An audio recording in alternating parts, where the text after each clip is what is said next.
Good morning. My name is Tim Franson, and welcome to the externally led, patient-focused drug development meeting on schizophrenia. I'm here with my co-host, Paulie Benjamin, and we're coming to you live from Washington, D.C.'s metropolitan area, not too far from where the U.S. Food and Drug Administration, or FDA's, headquarters are located. Paulie? Thanks, Tim. Hi, I'm Paulie Benjamin.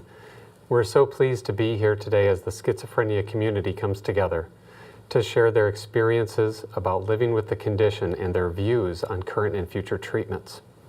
This is an incredible opportunity for the FDA, therapy developers, stakeholders, doctors, to learn more about what's important for people living with schizophrenia and those who care for them. To open today's meeting, it's my pleasure to introduce Mary Palafox, Chair of the Board of the Schizophrenia and Psychosis Action Alliance, who'll be providing some welcoming remarks. Mary, over to you. Hello, everyone, and welcome to our patient-focused drug development meeting, Reimagine Schizophrenia, Transforming How We Are Treated, Function, and Thrive. I am Mary Palafox, Chair of the Board for Schizophrenia and Psychosis Action Alliance, the organization hosting this meeting. We are so excited for this day to finally arrive. Many months of planning have gone into this meeting, and we are extremely grateful to have the opportunity to present this information. But first, we would like to thank the FDA for being here to listen to what our community has to say. We believe strongly in the need for more and better treatments for schizophrenia. We hope you will take what you hear today into account as you review prospective therapies for this condition. In particular, thank you to Dr. Fisher, who will be speaking in just a few minutes. We are also grateful for this opportunity to collaborate with our partners in planning this meeting, the American Foundation for Suicide Prevention, Mental Health America, the National Alliance on Mental Illness, and the National Council on Mental Well-Being. Thank you to our sponsors for supporting this meeting and for your dedication in developing treatments for people living with this condition. Thank you to Dr. Keshavan, who will be giving a clinical overview of schizophrenia, and all the other healthcare providers across the country who are listening in today. Lastly, and most importantly, thank you to the people who are living with schizophrenia and to their loved ones, especially those who have the courage to share their stories on the panel and in the following discussions. You are the very reason we are here, why we advocate so hard to transform the treatment paradigm and improve how you are treated, function, and thrive. As a community, we have some exceedingly difficult and unique needs.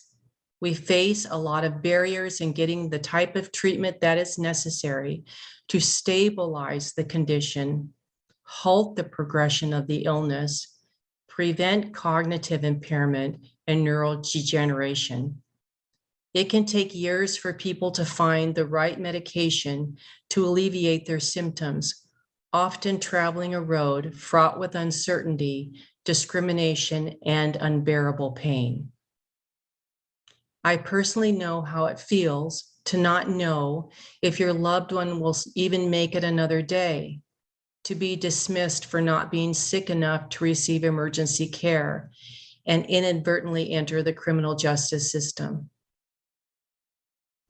Schizophrenia and Psychosis Action Alliance is here today to promise you that we will continue to collaborate with all our partners to find solutions to all the challenges and barriers. We are committed to do this because those with schizophrenia deserve to be treated with the same rights, entitlements, and standards of care as any other neurological condition.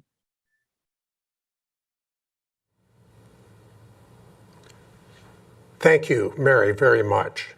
And now we'd like to introduce Dr. Bernard Fisher, the Deputy Director of the Division of Psychiatry at FDA. This is the part of the FDA that is responsible for reviewing potential new therapies for schizophrenia. Dr. Fisher will give an overview of patient-focused drug development and its role in developing new medicines for psychiatric disorders. Dr. Fisher, take it away. Good morning. My name is Bernie Fisher, and I am Deputy Director for the Division of Psychiatry at the U.S. Food and Drug Administration. Before I came to the FDA, I worked in research at the University of Maryland in a clinic for people with schizophrenia. I provided clinical care, and I did medication research. I know firsthand how devastating schizophrenia can be. As many of you know, schizophrenia has a variety of symptoms. There are the symptoms of your mind playing tricks on you, symptoms like hearing voices, which are sometimes called positive symptoms. But schizophrenia can also make it more difficult to experience and express emotions, symptoms which are called negative symptoms. And schizophrenia can impair your cognition, that is, making thinking and problem solving more difficult. Currently available treatments for schizophrenia have some benefit for positive symptoms, but they don't address negative symptoms, and they don't address cognitive impairment. And the medications we have for positive symptoms don't work for everybody, and they can be difficult to take because of side effects. The FDA recognizes that there is much more progress that needs to be made and more work to be done to get better treatments for people with schizophrenia. Since coming to the FDA, I've been fortunate to participate in several patient listening activities. Meetings like this one today are extremely important to us. Learning what patients think helps the FDA and pharmaceutical companies develop better studies. It helps make sure that patients' voices are heard when we're figuring out whether a treatment works. It also makes sure that patient voices are heard when we're looking at how safe a treatment is. And it makes sure that patients' voices are heard when we're deciding whether the risk of a treatment is worth the benefit. All of us at FDA look forward to incorporating what we learned today into our thinking and understanding of how people with schizophrenia see risks and benefits of treatments. Thank you for your participation. We're grateful to each of you for being here and sharing your personal stories, experiences, and perspectives. It truly means a lot to us. Thank you. And Polly, Jim, back to you. Thank you, Dr. Fisher. It's important for all of us to understand the FDA's commitment to PFDD and how you use the information that will be shared in this meeting as you consider new products, and especially that importance of benefit and risk balance. I'm now pleased to introduce Dr. Mahshari Keshavan, professor at Harvard Medical School and a practicing psychiatrist who has years of experience treating people with schizophrenia. Dr. Keshavan will give an overview of the symptoms of schizophrenia and current treatment approaches. Dr. Keshavan, over to you. Thank you very much for the introduction. I'm grateful for this opportunity to speak about schizophrenia as part of this patient-focused drug development meeting. Here are my disclosures, my grants, as well as the sources where I am advisor to. I also edit the journal Schizophrenia Research. Today, I'm going to speak about what is the nature of schizophrenia, also about what might be the causes of this complex illness, as well as the brain mechanisms that underlie this illness, our current approach to treatment, and the unmet needs in treatment of schizophrenia, and some ideas for future steps. Schizophrenia is a common chronic brain disease that affects perception, thinking, affect or emotion, and behavior. The illness is about 0.5 to 1% of the general population, about between 2 to 3 million in the US. It's highly expensive to society as well as, of course, to the individual.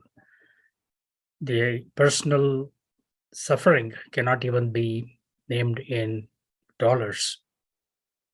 According to the recent analysis by the Schizophrenia and Psychosis Action Alliance, the direct and indirect costs of schizophrenia are over $280 billion in the US. Schizophrenia is one of the most highly disabling illnesses in all of medicine, as per World Health Organization estimates. Less than 20% of individuals with this illness have gainful paid employment. This illness reduces lifespan by 10 to 15 years because of medical comorbidity, suicide, and accidents. Schizophrenia typically begins in adolescence and often lasts lifelong. It's important to keep in mind that schizophrenia is a syndrome, not a disease, because we do not have a specific known cause for this illness. It's a collection of symptoms. The current diagnostic criteria for schizophrenia, according to the DSM, which is the Diagnostic and Statistical Manual of Mental Disorders, the latest version is the DSM-5, involves characteristic symptoms lasting for at least a month, the presence of a social and occupational dysfunction, an illness that has lasted at least 6 months, and the symptoms are not attributable just to a mood disorder or to substance abuse or a general medical condition. Among the symptoms of this illness, there are some which refer to disorders of perception and thinking, which we collectively call positive symptoms, such as hallucinations, like hearing voices where no one is there, or delusions, which refer to beliefs that others do not share, as well as disorganized thinking, what we call loose associations, and disorganized behavior. By contrast to these positive symptoms, they also might have what we call negative symptoms, that is, the absence of certain mental functions that we all normally have, including our social interactions and motivation, ability to experience pleasure, and so forth. And these are together called negative symptoms that refer to amotivation, anhedonia, which is the lack of ability to experience pleasure, and asociality.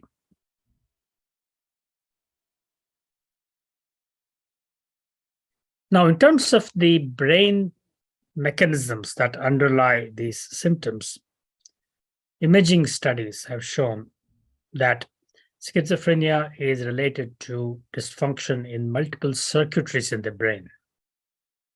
The positive symptoms, which are described as disorders of perception and thinking, are thought to be related to a particular network in the brain called the salience network, which is the brain network that is important for us to focus on what is important and suppress what is unimportant. And people with schizophrenia often have difficulties distinguishing between truly important signals and those that might be not so relevant, so that individuals with this illness often consider everything in their environment as being threatening or of special importance. They might also have dysfunction in a circuit called the default mode network. When this network is dysfunctional, the individuals might have their mind wandering, if you will, leading to thinking disturbance. The negative symptoms, which refer to failure of or a lack of motivation, might be related to a particular network in the brain called the reward system. The cognitive impairments, which refer to difficulties with attention and working memory and executive functions, may be related to what we call an executive network. So this is, in a nutshell, the underlying brain circuitry dysfunction in this illness. What might be causing these kind of circuitry dysfunctions? The current thinking is that there might be a problem in the way the synapses in the brain, the connectivities between neurons might be abnormal. And this may lead to a loss of brain tissue or decreased cortical thickness. Perhaps this synaptic deficit is related to an exaggerated pruning of synapses during adolescence. Normally, the brain undergoes a period of synaptic pruning to make it more efficient during adolescence. But if this becomes exaggerated due to genetic or environmental factors, that is what might cause this illness. Studies have shown that there is indeed a loss of dendrites or synaptic connections in the brains of people with schizophrenia, as you see in the bottom two neurons that you see in this picture, compared to the top two neurons. And this is the decreased synaptic density, but which might characterize this illness. What you see in the cartoon to the top right is the progressive reduction in cortical thickness, as you see in the regions that turn blue. This might be exaggerated in people with this illness. Now, what might happen in the individuals with this illness at a neurochemical level? What might underlie what we call the brain chemical imbalance? For a long time, it was thought that it had to do with increased dopamine, which still is the current thinking, that there might be an exaggerated activity of what we call mesolimbic dopaminergic system. These are the lower brain regions. The mesolimbic system refers to the tracts that go from the midbrain to the limbic system, and an exaggerated activity of this might cause psychosis. But in recent years, it has also become clear that another dopaminergic system called the mesocortical dopaminergic system might be under functioning, which might explain the negative and cognitive symptoms. Even more recently, it has been understood that another neurotransmitter system called glutamate might be abnormally overactive or inefficient. And this may be related to a dysfunction of yet another neurotransmitter system called GABA, which normally keeps the glutamatergic system under check. So this is in a nutshell, the neurochemical basis as we understand schizophrenia at this time. What causes these kind of circuitry dysfunction and the neurochemical dysfunction? Currently, the thinking is that schizophrenia is a heritable disorder, but then we do not know the precise genes that might cause this illness. There may be thousands of genes involved. Some genes have a large effect, and a large number of genes have a small effect. But a large portion of the causation of this illness may be related to unknown environmental factors. And currently, our thinking is that certain genes that involve glutamatergic function in the brain, those genes that are involved in brain development, as well as some genes that are involved in immune mechanisms, might be related to the causes of this illness. And the way we think about it, the causal mechanisms in this illness develop sequentially like a domino effect over the course of lifetime, beginning with the genetic risk. There are environmental factors such as childhood trauma, cannabis exposure during adolescence, obstetric complications, and so forth. So an interaction between the genetic and the environmental factors might lead to a cascade of sequential derailments in brain development, beginning with failure of neuron formation or neurogenesis, neural migration, formation of synapses, the brain formation, And then around adolescence, perhaps the processes of excessive synaptic pruning that I mentioned, and also a problem with cortical myelination and the ability to develop circuits that are optimally functioning. And then as the illness progresses, there might be other mechanisms that come into play, such as brain inflammation, oxidative stress, glial functioning, cerebral housekeeping, and myelin repair. So the causal mechanisms of this illness develop over the course of time with multiple hits to brain functioning, leading to the overall picture of what we call schizophrenia. The current understanding of the treatment of this illness is that all antipsychotics are about similarly effective against psychotic symptoms. Perhaps one medicine called clozapine may be more effective than other agents in otherwise treatment refractory patients. Second generation antipsychotics, also called atypical antipsychotics, have a lower risk of side effects such as Parkinsonian and tardive dyskinesia-like symptoms compared to first generation antipsychotics. Some second generation antipsychotics like clozapine and olanzapine have significant metabolic side effects, risk of diabetes, and weight gain. Psychosocial treatments, including cognitive behavior therapy, cognitive remediation, social skills training, family-based treatments, and supported employment, have significant therapeutic benefits. What are the gaps in our current armamentarium of treatment? We don't have enough effective drugs to treat cognitive impairments or negative symptoms, or the lack of awareness in this illness, also called anosognosia. About a third of patients with schizophrenia have treatment-resistant positive symptoms. All current treatments have side effects.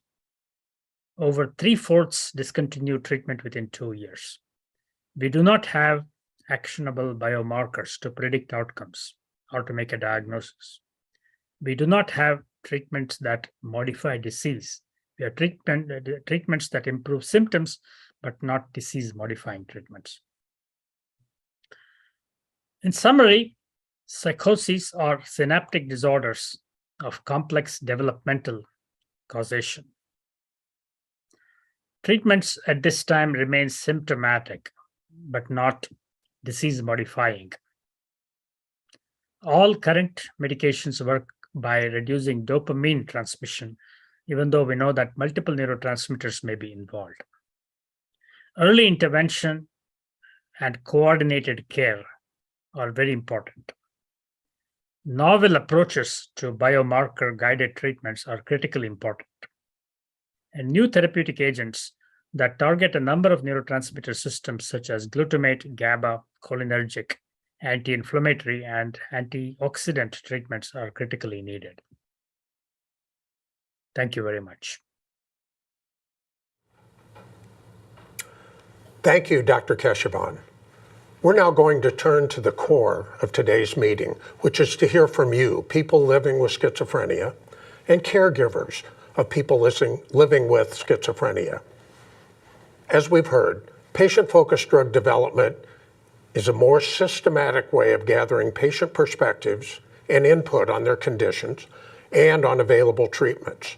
As you heard earlier from FDA's Dr. Fisher, your input today can help inform the agency's understanding of schizophrenia and the burden it presents to those affected. Your words and stories will inform drug development and review. This is truly an unique and important opportunity for this community. Today's meeting is interactive, and you will have several different ways to participate. First, in our morning session, we'll be exploring the experience of living with schizophrenia and its impact on your daily life. In our second session, in the afternoon, we'll explore the various approaches to treatment, including your preferences about future treatments. To kick off each of these two topics, we'll hear from panels that are made up primarily of people living with schizophrenia, and also each panel will include a care partner of an individual living with the condition. We all recognize the importance of hearing this perspective. These panels will help set a good foundation for our broader discussion by representing a range of different experiences with schizophrenia, both in terms of the condition and treatment approaches. Let me be clear on an important point as we begin. We know that a handful of people on a panel cannot fully represent the experiences of everyone living with schizophrenia. So following these panel discussions, we'll move to a facilitated discussion with other members of our audience who have schizophrenia or are caring for someone who does. During these discussion sessions, Paulie and I will be asking questions of a few people who will be joining us live via Zoom. And we will also invite other members of our patient and caregiver audience to participate. You'll be able to provide comments in one of two ways, by phone or by submitting written comments. So hold tight for now. We'll share details on how you can do both of these things once we get to those discussion portions of today's meeting. We'll also be broadening the input in today's discussions with polling questions. This is also for people with schizophrenia and caregivers only. You can use your phone or open a new browser tab on your computer to follow along with these questions throughout the program. And we will provide clear instructions for this shortly. We will include as many people as possible in the discussion, but please remember that we may not be able to get everyone who calls in. If you do have comments and don't make it to the air, you're highly encouraged to submit written comments in the form below on the player today for up to 30 days after this meeting. Today's input, as well as all of your written comments, will be summarized in what's called a Voice of the Patient report. This report will include a summary of today's proceedings and will be provided to the FDA, as well as be made publicly available both through the Schizophrenia and Psychosis Action Alliance website, as well as the FDA website. This Voice of the Patient report will inform researchers, drug developers, and regulators going forward. What we are doing today will have a long-lasting effect on those who are committed to finding new and better treatments for this disease. Also, a few reminders before we start with some polling questions. First, we encourage individuals with schizophrenia and their caregivers only to contribute to the discussion. You can do that again by polling, by calling in by phone, and submitting written comments. We're very grateful to have audience members here representing the FDA, drug developers, researchers, and treating clinicians. We welcome you to discuss, to listen and learn throughout today's discussion, and ask that you do not call in, submit comments, or participate in the polling. Again, because this is the voice of the patient endeavor. So thanks for understanding this. We know the views expressed today are inherently personal, and the discussion may get emotional at times. So it's important to anticipate this and to assure that each of us respects each other and those who are courageous enough to speak up and share their experiences. Mutual respect is paramount. And to that end, we ask that you be focused and concise in your comments so that we can hear as many voices as possible. Please know that if I ask you to wrap up a comment, it's only because we have others waiting to speak. It is not to suggest that every word shared here is not truly important. It is. And with that, I'm going to mention just one thing to help frame the rest of our discussion. In drug development and in clinical studies, the term p-values is important, and it suggested something of clinical or statistical significance. I would like to ask you as you listen to think of p-values in a different way. Words beginning with the letter P that frame how we approach this voice of the patient. We are doing panels, we have polling, participating persons, phone-ins, and posts, all beginning with the letter P, and reminding us that all of those important inputs culminate in powerful perspectives from the voice of patients. So with that in mind, I'm going to turn things over to Polly to get us started on some polling questions, and the floor is yours. Thank you, Tim. That was very poetic. Thank you. So I'm looking forward to what everyone has to say today. So thank you in advance for your courage in sharing your stories. As Tim mentioned, everything you're comfortable sharing today with us is important. So let's start the participation part of the meeting with polling questions. Most of these first questions will follow the theme of your experience of living with schizophrenia and its impacts on your daily life. So to access the polling, use your phone or open a new tab on your web browser. Go to pollev.com/SCZ-PFDD. Again, that's pollev.com/SCZ-PFDD. We'll be using these questions to get a sense of experience of our patient and caregiver audience, as well as to help aid in the discussion.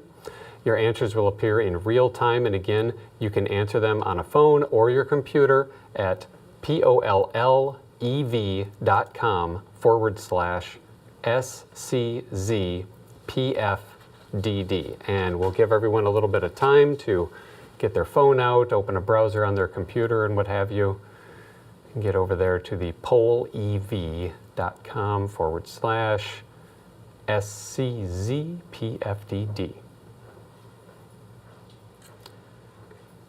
I believe we can all see the evolution of the information as folks respond. It's always important for us to understand the perspectives that are being reflected, and also how this relates to how we may interpret responses through the remainder of the questions. Exactly. So yeah, that's why the first question here is, which best describes you? And of course, so for each individual responding, are you a person with schizophrenia, or are you a caregiver of a person with schizophrenia? And quite a bit of caregivers today. That's wonderful. Well, and it's great to have both perspectives to help us understand, how some of the differing demands and burdens that occur for one who's caring for those who are afflicted with this disorder. Yeah, exactly. Well, so many people have the disorder, so to right off the bat have a lot of people, a lot of caregivers responding is wonderful. So the results, as I believe everyone can see, is about 9 out of 10 are caregivers who are participating. And so to anyone out there who has actually been diagnosed with schizophrenia, if you'd like to open up the browser on your computer, get out your mobile device, go to the website pollev.com/SCZ-PFDD. And so, yep, we're still looking at about, what is that, 9 out of 10 caregivers? Seems representative. Good. Okay. Let's go to the next polling question. Which of the following best describes your race or ethnicity? Select all that apply. And option A is American Indian or Alaska Native. Option B, Asian. Option C, Black or African American. Option D, Hispanic or Latino. Option E, Native Hawaiian or other Pacific Islander. Option F, White, Caucasian. Option G, another option not listed. And again, select as many as you feel apply to you. And this would be you or the person, it's you or the person that you care for? Yes. Okay, yeah. And right away, we've a lot of people who feel they are white, possibly also another option, Asian, Black African American, Hispanic or Latino, some Native Hawaiian or other Pacific Islander. Wonderful. So it's helpful for us to always look at demographics, not only just out of interest, but because in some cases it does reflect sensitivities to medications or to adverse events. So keeping this as part of our reflections is helpful. And we'll see that in other demographic inquiries coming up in the pending questions. Right, right. And again, this is, if you would like to respond, if you don't have a device with you now, can't get to a computer, that's fine.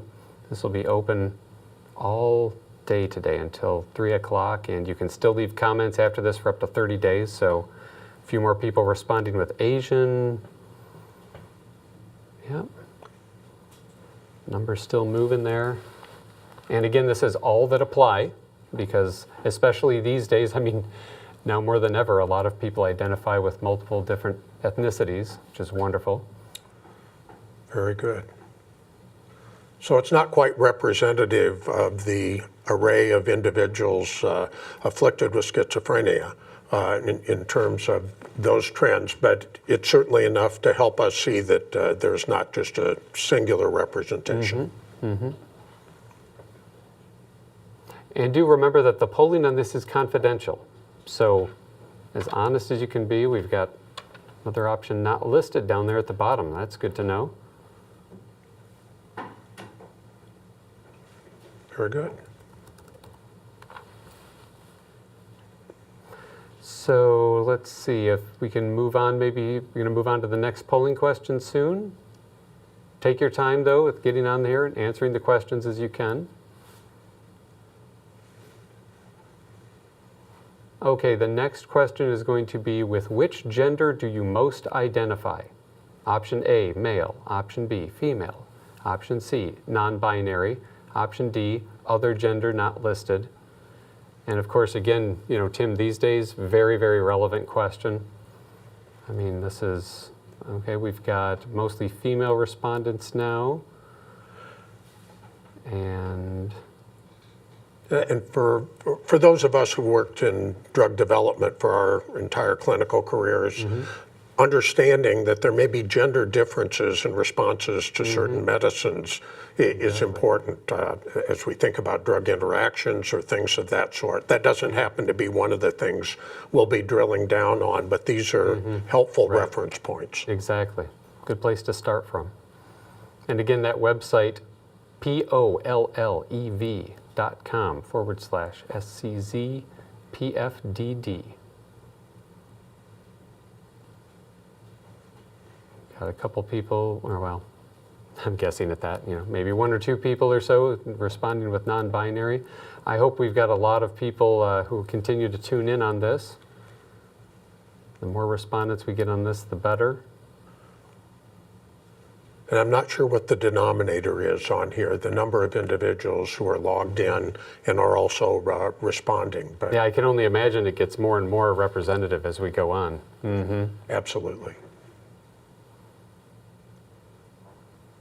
So let's see. We've So still got about a mostly 60-40 split 60-40 female to male, and a few people responding with non-binary. And if you don't know, go ahead and put other gender not listed. Very relevant. So let's move on to the next question then. Question 4, how old were you or your loved one when you first experienced symptoms of schizophrenia? Any symptoms that you feel were related? Option A, younger than 18 years. Option B, 18 to 29 years. Option C, 30 to 39. Option D, 40 to 49. Option E, 50 to 59. And option F, 60 or older. And Tim, I think you had mentioned to me before the show that there was a lot of focus on either the youngest or oldest age group, at least traditionally?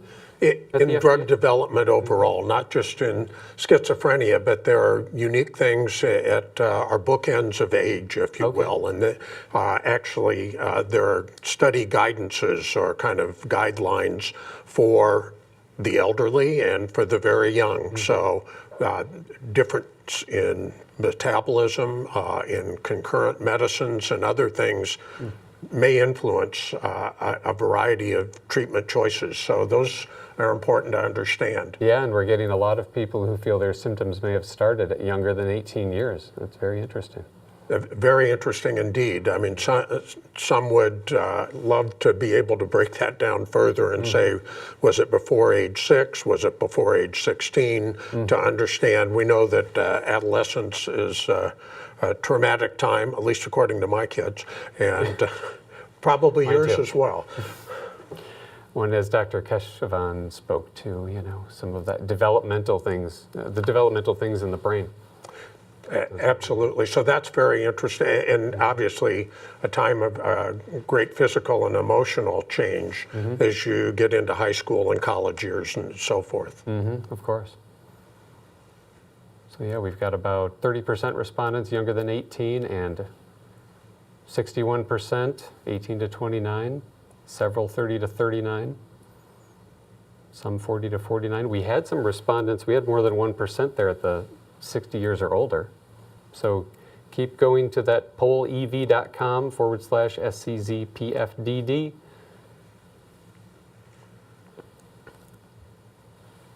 And that would be pretty much, I would think, the epidemiologist would look at this and say, this is a nice representation consistent with the pattern, the prevalence of schizophrenia. Seems familiar from some of my own experiences, yeah, from what I've read. All right, a few more younger than 18 years going up there. Good. All right. So let's see. Let's go on to the next question then. Do we have one more for today? Yeah. Question 5. During the past 30 days, how severe would you say you or your loved one's schizophrenia symptoms have been? So in the past 30 days, how severe would you say you or your loved one's symptoms have been with schizophrenia? Option A, no symptoms in the past 30 days. Option B, mild. Option C, moderate. Option D, severe. And right away, people were jumping in with mild and moderate. Those are very even now. And Several severe. Now some coming in with no symptoms. That's good. but it's a very low number, single digits, and it's probably reflective of how challenging treatment and response can be at times. So this is helpful to understand. Definitely.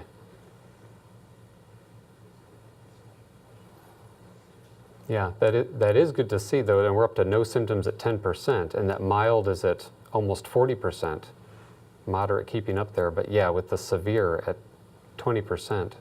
Yeah, twice as much on severe as no symptoms, which is a little disconcerting for those struggling in that way. Well, it's important to keep in mind sometimes a severe symptom may only last a few hours, and then people are able to learn to cope and thrive. Great Part point. of the theme today. Especially the longer that they may have had schizophrenia. So, Yeah, as we talked about earlier, and it's certainly been important from FDA's spoken perspectives, that feel, function, and survive are critical measures for them as they look at the relative benefit and risk. And what we're talking about here is graduating beyond survive to thrive. Yeah. And so how can we accelerate the new developments that allow that thriving to occur?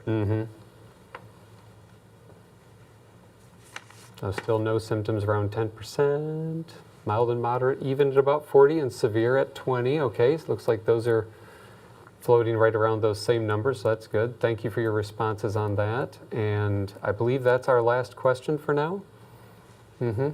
Okay. Just like to make another reminder that this is very helpful. Remember, your responses for the FDA for therapies going forward. Any of your feedback for therapies is very welcomed. So continue to go to that pollev.com/SCZPFDD.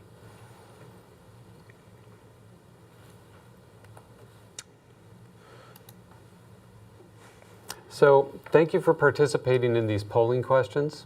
You can keep that website open so you can answer additional questions throughout the day. And I'm going to turn this back over to Tim to introduce our first topic of the day. Whenever you're ready, Tim. Thanks, Paulie. And as I mentioned earlier, we will spend this first part of the meeting learning about what it is like to live with schizophrenia. from those who are afflicted.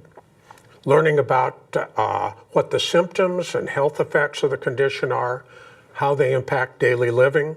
So let's take a look at our discussion questions that we want you to address in this session.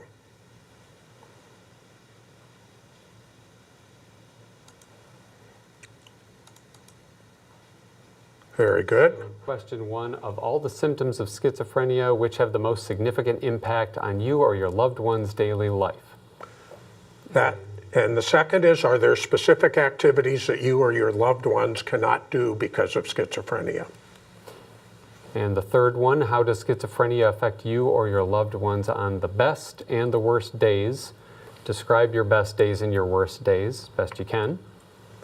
Fourth, how have your schizophrenia symptoms changed over time? Number 5, have you ever lost a job, been homeless, been a victim of a crime, or been arrested or jailed as a result of schizophrenic symptoms? And sixth and finally of this first set, what worries you most about your schizophrenia?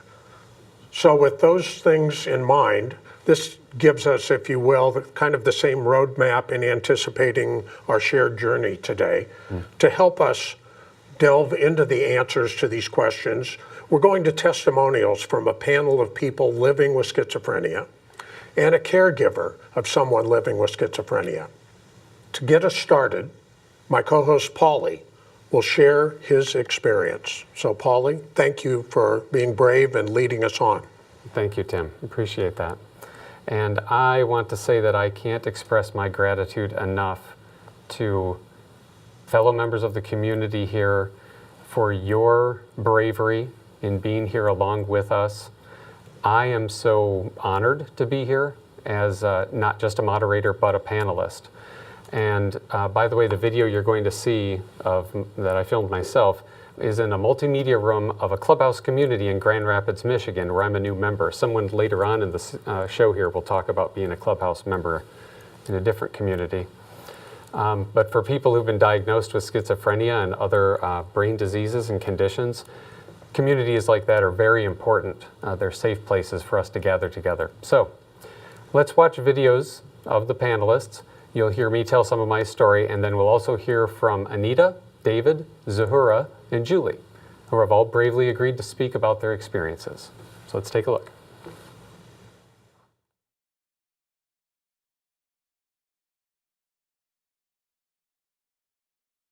Hello, my name is Paulie Benjamin. First of all, I feel it necessary to express my gratitude for being asked to do this. It is a great honor for me to have this opportunity to tell you a bit of my story in the hope we can help people like myself who have suffered with mental conditions, illnesses, and diseases of the brain and the mind for far too long. And suffered not because we have these conditions, so much as because of the misunderstandings and stigmas surrounding our conditions. When I was almost 18, I left my family for the first time in my life and went off to college. By the time I was 20, my new life had come crashing down. The stress of living on my own, which many young adults experience, had turned to paranoia. Everywhere I went, everyone I met, everything was against me. I grew so scared that my paranoia caused me to move back in with my parents and pull away from almost everyone and everything I held dear. With therapy and pharmaceutical treatment, I was able to renew my life and be happy again.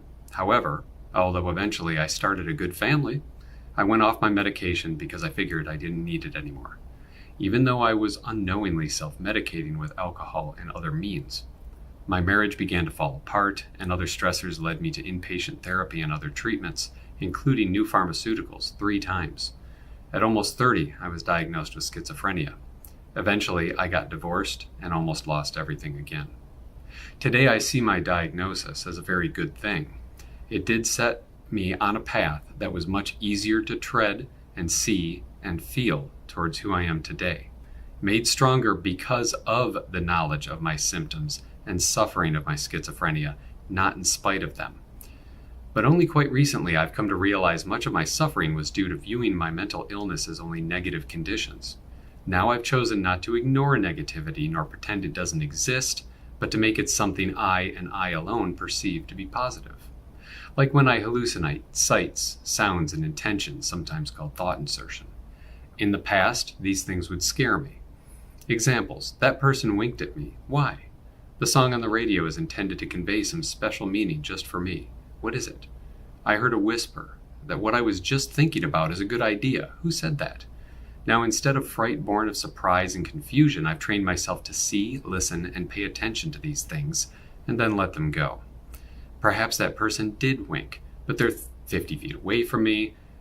We're in a crowded room, they're talking to other folks, and there's a fan blowing on them.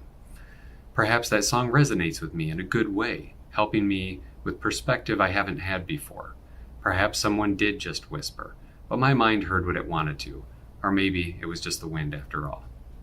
On my best days, I truly am my best in all ways. I can move, talk, laugh, and love in ways that continue to astound even me at times.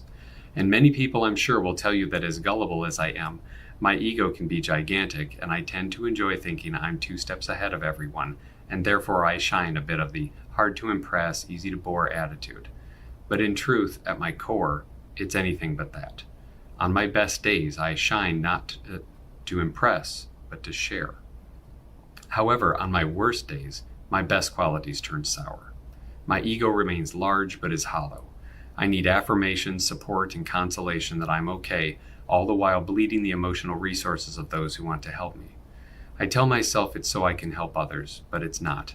It's because I so desperately need help. On those days when I shine, it's to fight, to conquer, and control. If I'm shining at all. I'm not a bad person. Indeed, even on my best days, I can be a glorious warrior. But when I feel bad, I'm utterly selfish. Thankfully, people who truly love me have told me time and time again that I do have an enormous resource of love and kindness to share with others. They've stuck with me and are the very pillars on which I've learned to build my own base of support. And now I'm finding new and awesome ways to pay them back. One of those ways is here, telling a bit of my story.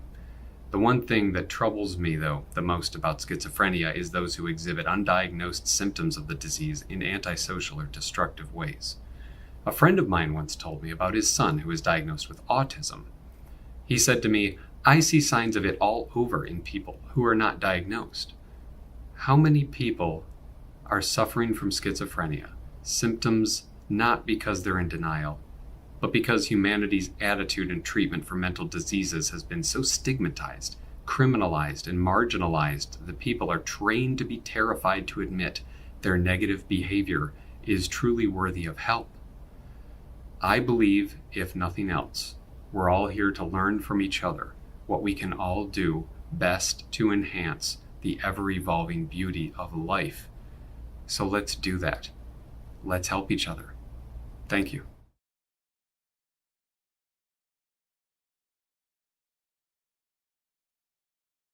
Hello, my name is Anita Fisher. My husband and I are the caregivers of an adult son who has lived with co-occurring disorder, schizophrenia, and substance use disorder for the last 22 years. Since his diagnosis, we have become shepherds of his daily living needs. Prior to his diagnosis, he was a great student and exhibited no symptoms of schizophrenia or any other mental health condition. From the ages of 18 to 22, he served in the Army as a medical specialist stationed at Walter Reed Hospital. He came home one summer and he was drinking very heavily and very disorganized, and this was very much out of character for him. When he returned, this drinking and disruptive behavior landed him in the brig. During that time, he was seen by a psychologist, and he was going to be processed out of the Army under a bad conduct discharge. I was there for his court-martial hearing, and it was the first time I heard that psychologist say he is diagnosed with symptoms of schizophrenic form disorder, and he is not malingering. And I was totally stunned by that because there had never been any kind of mental health diagnosis or issue in regards to my son. He exhibits textbook symptoms of paranoia, delusional thoughts, auditory hallucinations, extreme disorganization in speech and environment. We can always detect when he has stopped his medication. He stops communicating with family. He loses his belongings. He starts to isolate in his room. And he also exhibits the symptom of anosognosia, which is lack of insight that his symptoms have returned. All of this led to jail, prison, homelessness cycles throughout even great periods of recovery. When his symptoms are actively present, he's unable to hold any type of job, manage finances, keep up with appointments, and that's where we come in as the family. He's been prescribed at least 6 different medications over time, primarily low dosage and only one medication at a time. The last one was a long-acting injectable that he took every 30 days. And when he is on his medication and treatment, he actually functions very well in life. He has a great quality life, manages all of, his everyday needs and living even sometimes semi-independently. But when he is not on his medication and the longer he is off of them, his mental decompensation worsens. And this disrupts the ability for him to live with the family. And that's when he will leave the home sometimes, go to the streets, and ends up using street drugs and alcohol and then landing in jail. He says he stops taking his medication because of the side effects, and he describes them as involuntary movements, tardive dyskinesia, impotency, sedation, and that is both with the pill and LAIs. When he stops his antipsychotic medication, his lack of insight that his symptoms has returned makes him believe that he doesn't need to resume them.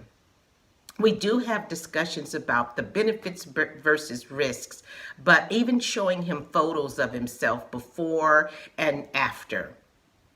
After 22 years on this journey with our son and brother, we remain hopeful for a cure or medication that will allow him to have a consistent quality of life living with schizophrenia.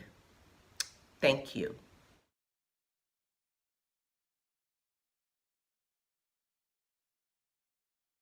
Hi, I'm Dave Geiger, and I have schizophrenia, a serious mental illness or SMI. I was 25 years old in 1979 when I had my first experience with schizophrenia. It was manifested primarily with delusional thinking, which led to a tragic experience, the death of my wife and severely injuring my then infant son. And I still pay for that today in the courts. I went to trial and was acquitted as not guilty by reason of insanity.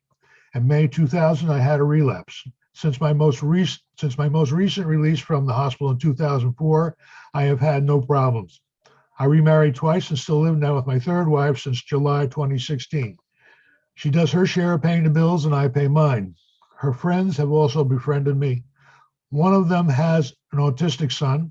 Another worked in a psychiatric hospital as part of her life experience.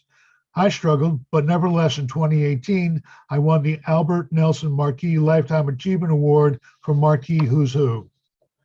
In my dating days, I met a German woman who I will call Luella Kirchganger, who is a medical researcher for Big Pharma, specializing in medications for schizophrenia. We dated for a while. When we broke up, because of my illness, she asked me if I feel any difference between being sick and being normal. I said, yes. Now, how do I describe that to people who don't understand that uncontrollable thoughts go through my mind? These thoughts have a basis in what I experience as a normal person, and they go off on their own. It is like the left side of my brain is having an argument about reality with the right side of my brain. So some symptoms, okay? The CV is talking to me. I see the suicidal thoughts. I hear a voice that I attribute to God. I heard other voices as well. My bed rocks at times and wakes me up. I'm still trying to explain that one. Okay, I've seen an unusual cloud formation, say a perfect circle or a dragon. I took chlorpromazine for a while when I was at Trenton Psychiatric Hospital. The doctor took me off of it to see how I would react without medication. I did very well for many years, from 1979 to 2000. When I was released from Greystone Park Psychiatric Hospital in 2004, I was put back on meds. Risperidone with the benzodiazepine replacement for side effects. I am still on these. I never felt depressed.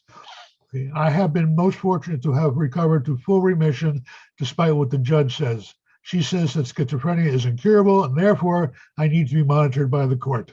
I am monitored by a psychiatrist and there is no evidence for this. The worst things that happened are the actions that took place in 1979. The memories remain with me. They never go away. People don't understand what it is to live with the memories. What worries me most, though, about having schizophrenia is having a relapse that puts me back into the hospital for years to come. My life will be over. Someone asked me once, how do the symptoms of schizophrenia and their negative effects affect your life on the best days and on the worst days? Well, most people, if they hear of my illness, leave me alone or treat me on a professional level. The court is a problem for me. It seems the judge is determined to ruin my life. She has taken job opportunities away from me. She laughs at me. She took my 2 children, both over the age of 30, away from me because I sent them Hallmark cards once per month. I do feel good when I get some recognition for my book, In the Matter of Edwin Potter. I suggest strongly that you read it. There are no best days, really. I live from one day to the next working on my writing, my drawing, my job at the supermarket.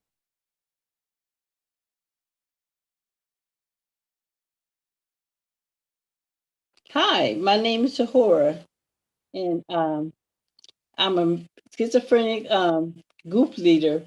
I have a peer support specialist certification, and I have a psychiatric technician certification. And now I want to talk to you about the homelessness in Detroit. And it was a conspiracy going on in Detroit, and they were trying to run the African Americans out of their places so that they can bring the people that moved out of Detroit up north. They wanted them to come back. So at first, they put expressways going through the Black communities. I-94, I-96, and I-97 tore up the Black communities and their commerces and everything that they had, the businesses and everything was taken away. So we had changes in the administration and all that. And so the landlords was in the conspiracy that they wouldn't fix the property up and forced me to move. And even if I went into escrow accounts, the courts even forced me to move also. And so the safety inspection engineers and the tenant council court, they always are against the Black homeowners and the renters. So I had 6 evictions during that time. My diagnosis first of schizophrenia was schizoaffective.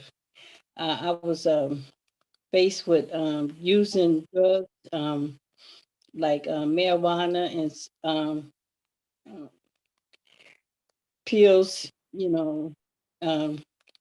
downers and uppers, and drinking alcohol. So I had a diagnosis of agoraphobia and schizophrenic paranoia. And so I was violated at one time, and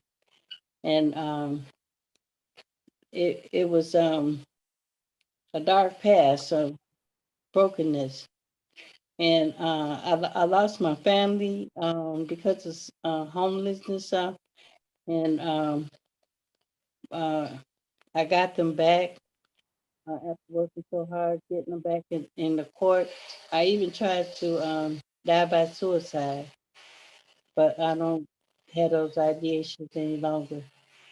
Um, Things started getting better as I began guardianship with my mother, and my daughter was looking over me, and got the children returned home to me. And now I moved down here in South Carolina, and I've been living independent for 7 years. Um, I changed my belief system. I have a holy sacrament that I have to hold dear to myself to worship and help people in need, same as I had had helped people in need, and my future as expected to can continue on getting my bachelor master's degree program and to soon have a business of my own. Thank you.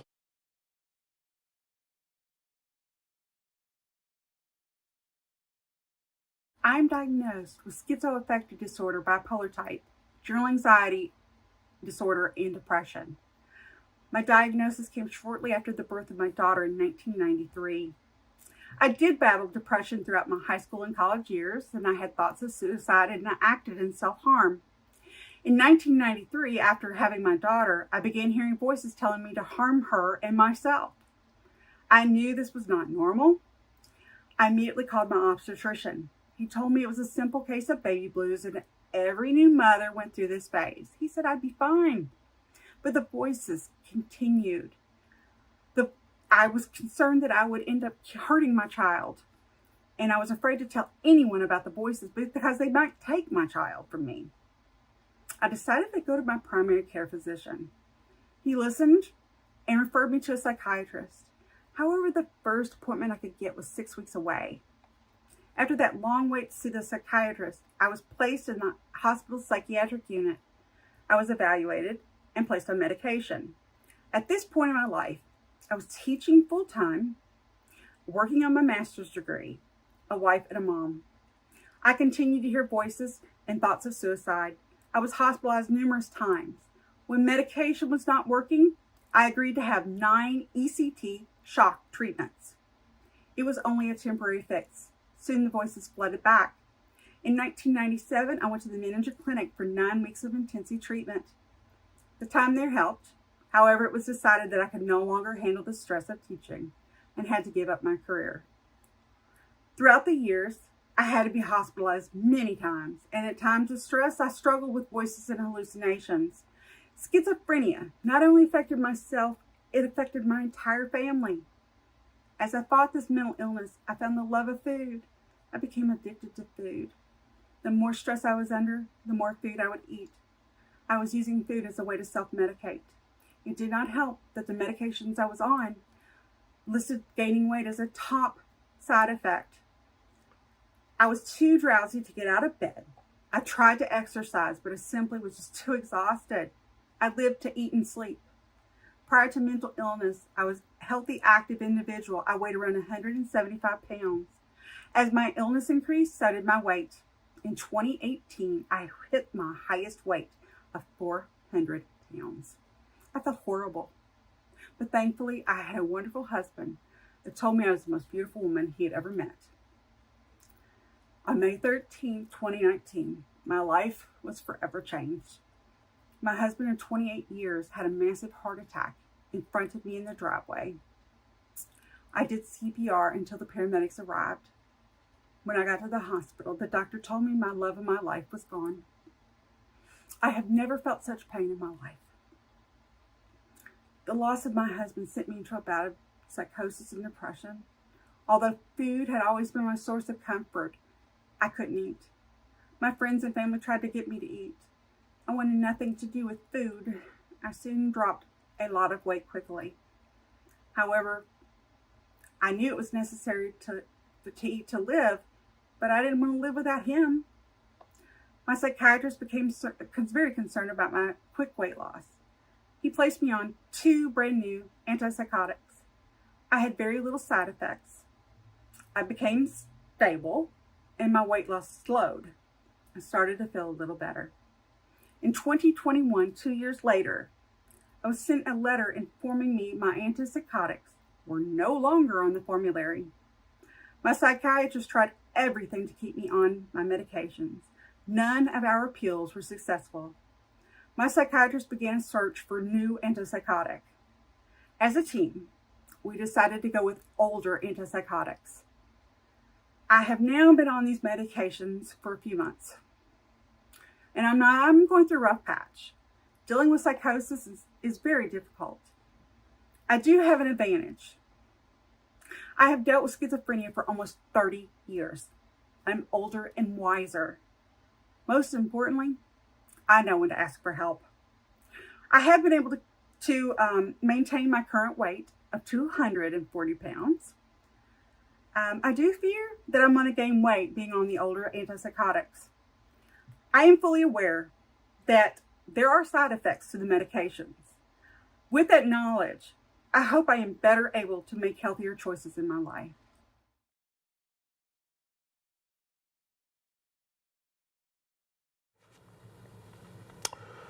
Wow, Polly, that was very powerful.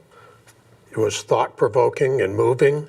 And I think that one of the things to concentrate on is how people feel, function, and survive in this kind of setting are important in terms of measuring in clinical trials. So how FDA looks at information relating to benefit expectations, risk tolerance, and unmet needs. And I think we heard some compelling stories here about needs that may or may not have been met at various points in time for folks suffering from schizophrenia. Yes. Yes, and it's important to keep in mind that this is just a glimpse into some of the things these people have struggled with. I mean, as they go from day to day and tell their stories about how just certain events in their life that stand out to them that were so painful and so powerful, and then how they recover from that. I mean, this is just a window into what people in the community have suffered from. So that's what we're here for, though, like you mentioned. Absolutely. Caring for each individual. What can we do to help in this struggle from day to day, and so that eventually it becomes more than just, living day to day and thriving onwards. Absolutely, Polly. And I think as our next step, we're going to open discussion up to audience members who are living with schizophrenia and caregivers in order to share their experience. And again, I think we've got polling, phones, and posts that'll all help us getting back to those words that begin with P and are powerful. So if you'd like to share something about your symptoms and how they impact your daily life, we encourage you to call in at any point during this session. The number is 1-703-844-3231. Again, that number is 1-703-844-3231. We really want and need your input live during this program. So we'll be kind of adapting as you come forward, and we're also going to gather additional information here to get us started thinking about these issues. And to do that, we'll use one of our polling questions. For those who answered the earlier questions, you can go back to that web page browser tab that you'd opened on your computer or your phone. And if you just joined us, you can go to pollev.com/SCZ PFDD. Again, that's pollev.com/SCZ PFDD. And these questions are for people with schizophrenia and caregivers only. And this question relates to which one symptom of schizophrenia has the greatest impact on you or your loved one's life. A is thoughts or fears related to cleanliness and contamination. And B, difficulty tolerating uncertainty or disorganization. C is thoughts about losing control and harming yourself or harming others. D, repetitive behaviors. E is loss of motivation or interest in daily activities.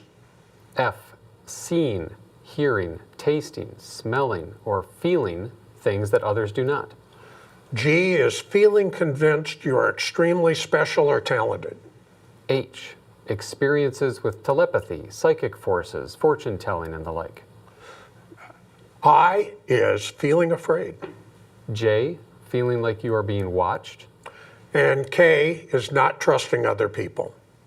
So please select, and we realize some may not have their greatest concern falling into these categories, but nevertheless, it'll help us get a sense of the range of interactions and concerns that individuals may have. Yeah, and focusing on which one symptom of schizophrenia has the greatest Right. impact on you or the person you care for. I mean, this is very key, right? Because even though we know people can suffer from multiple different symptoms, the one that stands out to you the most, this is something the FDA really would like to know about, right? Absolutely. And Biggest concern. it's important to identify first the symptoms, and then as you get into drug development, understanding how you measure those symptoms so you can look for individuals, but also across individuals as to what may be key, and that helps to understand what responses are significant. Sure. And right now we have, it looks like, loss of motivation or interest in daily activities, and the seeing, hearing, feeling things, etc., that others don't, not trusting other people are the highest number of responses. And then most of the other responses, though, are very even across the board, 5 to 10%. So, interestingly, the loss of motivation or interest, which hit high, was certainly mentioned by our speakers earlier in terms of negative symptoms. And the seeing, feeling, hearing things others don't, not trusting, that was mentioned by a couple of people earlier. When folks go off their medication for whatever reason, whether they choose to or it's no longer available. So these are important commentaries on life experience with schizophrenia, and very much appreciate the audience responses. Yeah, however difficult it might be for you to pick out the one symptom that really stands out to you, just kind of, go with your instinct, I suppose. Absolutely. So I think we're ready to move on then to the next question. So this is, in the last 6 months, which daily activity has been the most difficult for you or your loved one? In the last 6 months, which daily activity has been the most difficult? And option A is expressing emotions. B is controlling emotions. C, thinking clearly. D, relating to others. E, participating in conversations. F, concentrating on tasks. G, remembering things. H is learning new information. I, solving problems. J, making decisions. K, taking care of yourself. L is working or school. And remember, this is over the last 6 months. A daily, kind of like what? Like a normal activity. Indeed. Be able to do. And thinking clearly, way up there above the other ones. So I think, in my opinion, Tim, that probably figures into some of these other things too, right? Almost certainly. It would reflect in, if you can't think clearly, how do you do with solving problems? Exactly. And so forth. Yeah. Making decisions. And that, and there we just had 1 or 2 people maybe come in with solving problems. Relating to others, though, participating in conversations. Those are, and those are related to each other. Around 10% or so, working or school.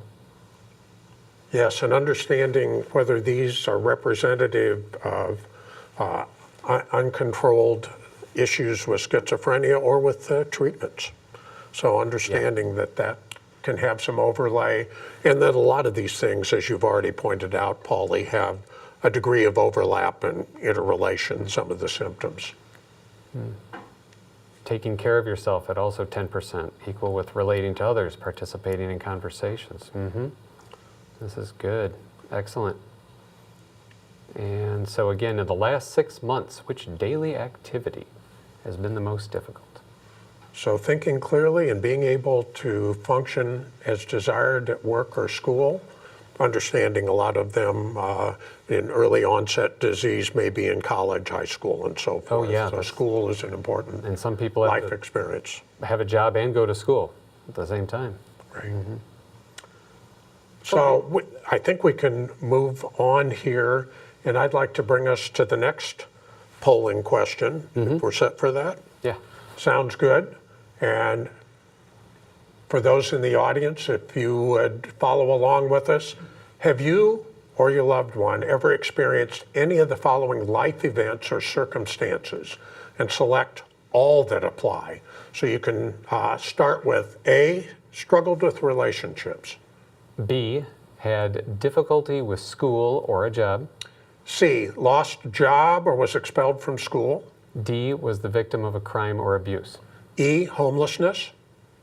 F, was arrested because of behaviors related to schizophrenia. And G, needed legal services not related to arrest, help with legal guardianship, disability rights, other civil matters. And so again, you can select multiple options here. Struggled with relationships. So similar to the previous slide, relating to other people. And there's struggled with relationships up at 30%, had difficulty with school or a job. That's relating to other people also. And interestingly, all of these things impact one's ability to thrive or not, and are usually significant barriers for individuals suffering with schizophrenia. And the victim of crime or abuse and homelessness, arrest for behaviors related to, those are all coming in as pretty even, also right around 10% of the responses. Disturbing when you think about what they had to live through in those kind of circumstances. So please go to the website pollev.com/SCZPFDD. And on this particular question there, number 3, fill out as many as you feel apply to you. You or your loved one ever experienced any of these life events. And when the FDA reviews this, they'll be able to see, will they be able to see, it's anonymous, but which people picked multiple choices? That's a good question, and I'm not sure of that answer. Well, fill out whichever ones you feel apply to you. But we can provide response to that later. And, everything is anonymized, so no one is being exposed to confidentiality issues, but I'm not sure our tool tracks the denominator for number of individuals who chose 1, 2, or 3. Okay, that's good to know. All right, and I believe our Zoom meeting is ready now, so. That's great, so why don't I move us on to that. And thank you. I would like to welcome on Zoom a group of people living with schizophrenia and caregivers who are going to be sharing some of their experiences and perspectives. So welcome, Grace, Dee Dee, Sam, and Chris. Let's return to the questions that just were brought up at the beginning of the session. And I'd like to start with Grace. Of the schizophrenia symptoms that you have had, which have had the greatest impact on your daily life? And please introduce yourself, where you're from, and share with us this story. My name is Grace, and I'm in the greater Houston area, and I live with schizoaffective disorder. I would say cognitive impairment has the greatest impact on my life. And are there any specific things with that that are most frustrating or impairing daily activities? It just makes it hard to think clearly and learn new materials and not forget all the time. Thank you. Grace, do you have any specific examples that you'd be comfortable with sharing with us? I need academic accommodations in graduate school now. I didn't need those as an undergraduate or before I got sick. So I need more time to think on tests, so I have extended testing times. And in the daily life, I always forget where my phone is. So that's really hard sometimes. Thank you. I think a lot of people have problems keeping track of their phone in every circumstance. They're rascals. Really frustrating, that's for sure.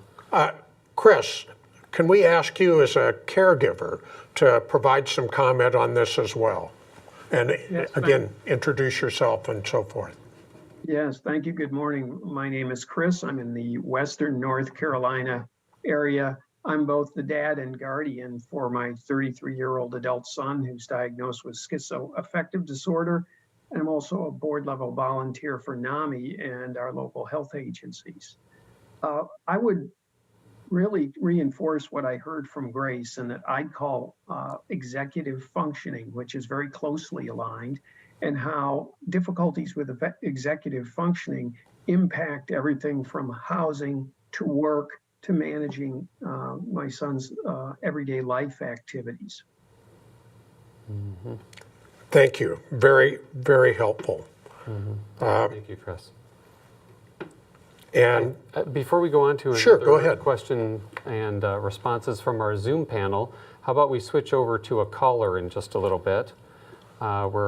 In a little bit, we're going to go over to Mary from Milwaukee, Wisconsin, calling about the terminology, names of schizophrenia and stigmas, how it affects her loved ones. And while we get Mary kind of queued up there, we do have a written in comment, and feel free to comment on this, anyone from Zoom, if you have something. We have a written comment from Carol, San Diego, California. Anosognosia has had the biggest impact on my son's schizoaffective/bipolar disorder. He has no insight into his fixed delusions. He will not take meds or see his doctor or partake in any counseling. Well, thank you, Carol. I'm sure that's very challenging. So, yeah. Indeed, and that helps to further expand the areas of consideration for caretakers and ability to be able to help their loved ones, family members, or friends. Yeah, most definitely. And let's see, I think we have Mary ready now. Mary, are you there? Can you hear us? Yes, I am. This is Mary from Milwaukee. I'm the mother of a daughter diagnosed for 37 years with schizoaffective disorder. She also has anosognosia, has not been able to enter recovery. Thank you very much for this educational presentation and our ability to share. So I have two comments and a question. Some time ago, a person with the diagnosis who I very much respected and liked shared with me the name of care partner versus caregiver, and so I've changed my terminology to that. I think that is really something worth thinking about. And then regarding stigma, manic depression used to be a stigmatizing term for that condition, name changed to bipolar, and it seems that the name of schizophrenia may have like stigmatizing effect, and so I'd like to know if there's consideration of renaming this condition. Thank you. Oh, that's interesting. Thank you, Mary. First of all, great commentary about care partner versus caregiver, and I imagine a number of individuals might feel they're on different steps of that spectrum, depending on stage of control, age of individual, and so forth. And the language is always changing, especially for something like this that's becoming more of a public discussion. Would this be something, maybe Dee Dee or Chris, could you speak to that, being caregivers and a former caregiver, Dee Dee? Oh, Dee Dee, you're muted right now. The joys of technology. How's that? Yes, there you go. Speak to the name change, or which of that last comment? Yeah, like instead of caregiver, care partner. No, I hadn't heard that discussed, and I think that's an excellent suggestion. I've been an advocate for a long time, and there are many of us in the advocacy community who'd like to see all of these illnesses changed from serious mental illness to serious brain disorders, so that mental illness has a connotation that maybe, you can just pull yourself up by your bootstraps, and that's not the case. Yes. Yeah, clearly words have impact for folks and what they hear and what their inherent inclinations are. Certainly one way to approach stigma relates to things like name changes. Another is like what we're trying to do is expand education and understanding so that it becomes a much different perception of what's been a misunderstood term. Mm-hmm. Well, let's go back to Zoom then. I've got a question for you, Sam. Right. If you're comfortable with this. Are there activities that are important to you but you currently or were previously unable to do because of schizophrenia? Well, to introduce myself and what I do, I'm currently a public speaker and active volunteer with NAMI Whatcom. And that's something that I used to be unable to do. Public speaking was something that I just couldn't do no matter how hard I tried. So I've actually managed to gain skills over time that used to be impossible. There are still things that I find difficult to do, such as like driving or holding up a job, but largely I am noticing that my symptoms are improving and my ability to function normally is actually improving over time too. Nice, thanks, Sam. Appreciate that. Great. Others who would care to comment to that question, either from our Zoom experts or from online? Yeah. Anybody on Zoom? No? Could you repeat the question? Oh, it's, are there activities that are important to you or the person you cared for, but they were currently, or Dee Dee in your case, I know recently, unable to do because of the schizophrenia?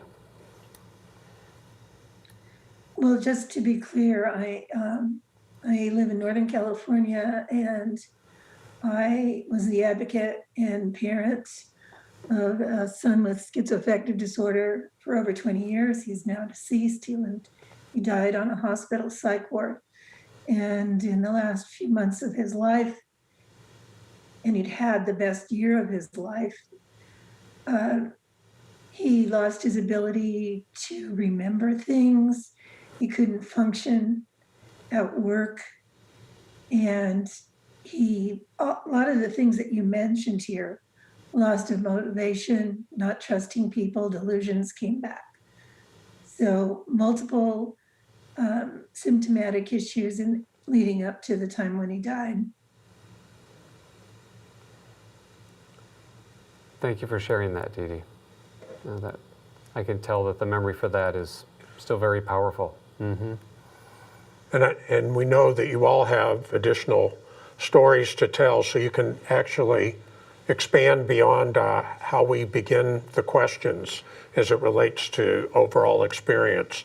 And so to lead into that, let me come back to Chris with the question. How does your schizophrenia or those you cared for impact your life on best days versus worst days? Well, I think building on what we've heard today, on best days, my son is very high functioning, operates as a peer support specialist and very engaged.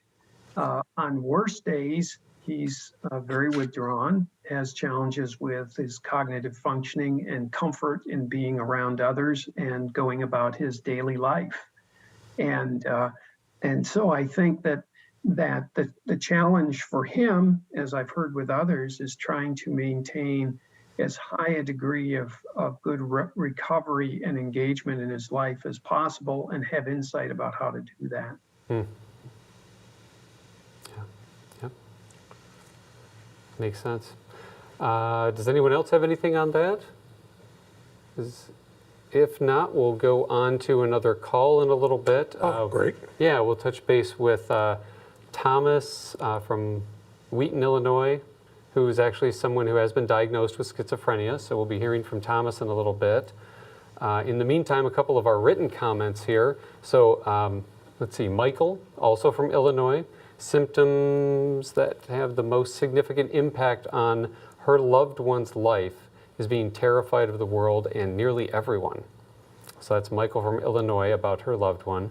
And then Jackie in Reno, Nevada says, my 23-year-old daughter felt like she had bugs crawling on her. She had to go outside and use the hose to spray herself off to get the bugs off. And she has cried and begged for help. So our thoughts go out to you, Jackie and Michael. Thank you both for writing in on that. And do we have Thomas from Wheaton, Illinois available now? On the phone? Thomas, can you hear us?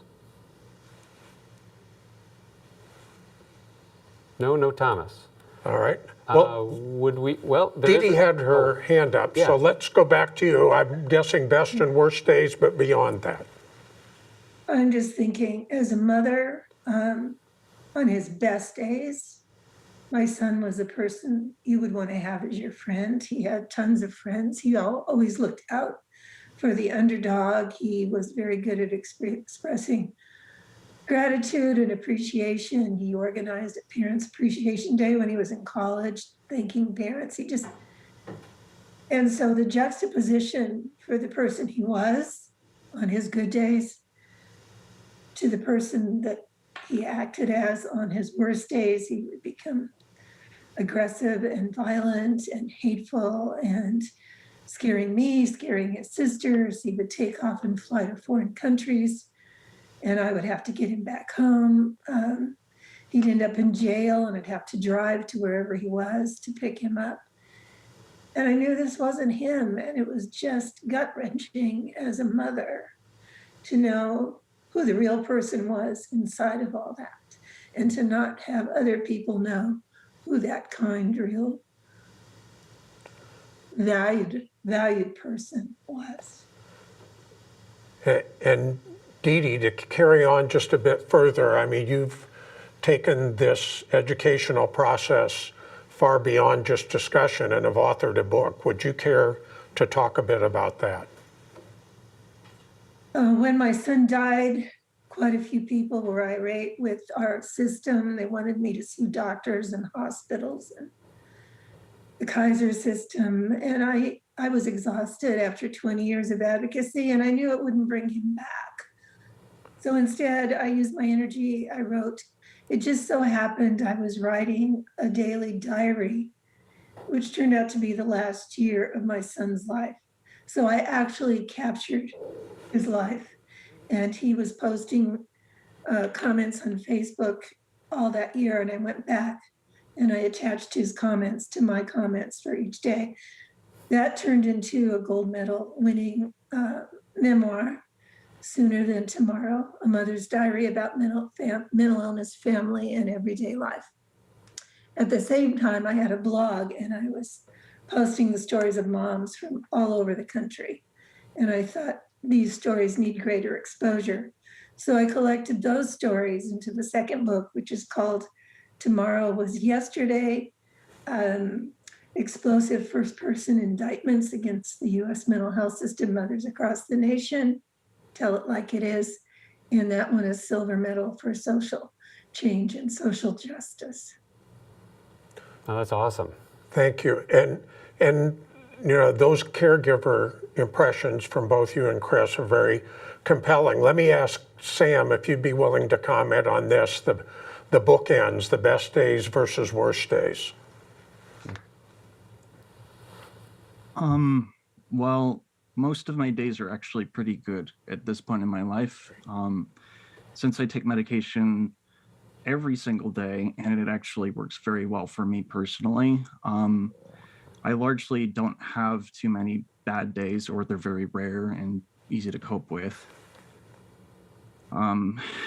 There have been points in my life, though, where, you know, psychosis was more of an issue, and I wasn't myself during those times. And sometimes, you know, it worried my family that, you know, they didn't know if I would be able to be brought back. I feel very fortunate that I was able to find treatment and that I've stuck with it these years. So. Thanks, Sam. Thank you for that. And it's a, you know, a story of hope and being able to conquer that. Thank you.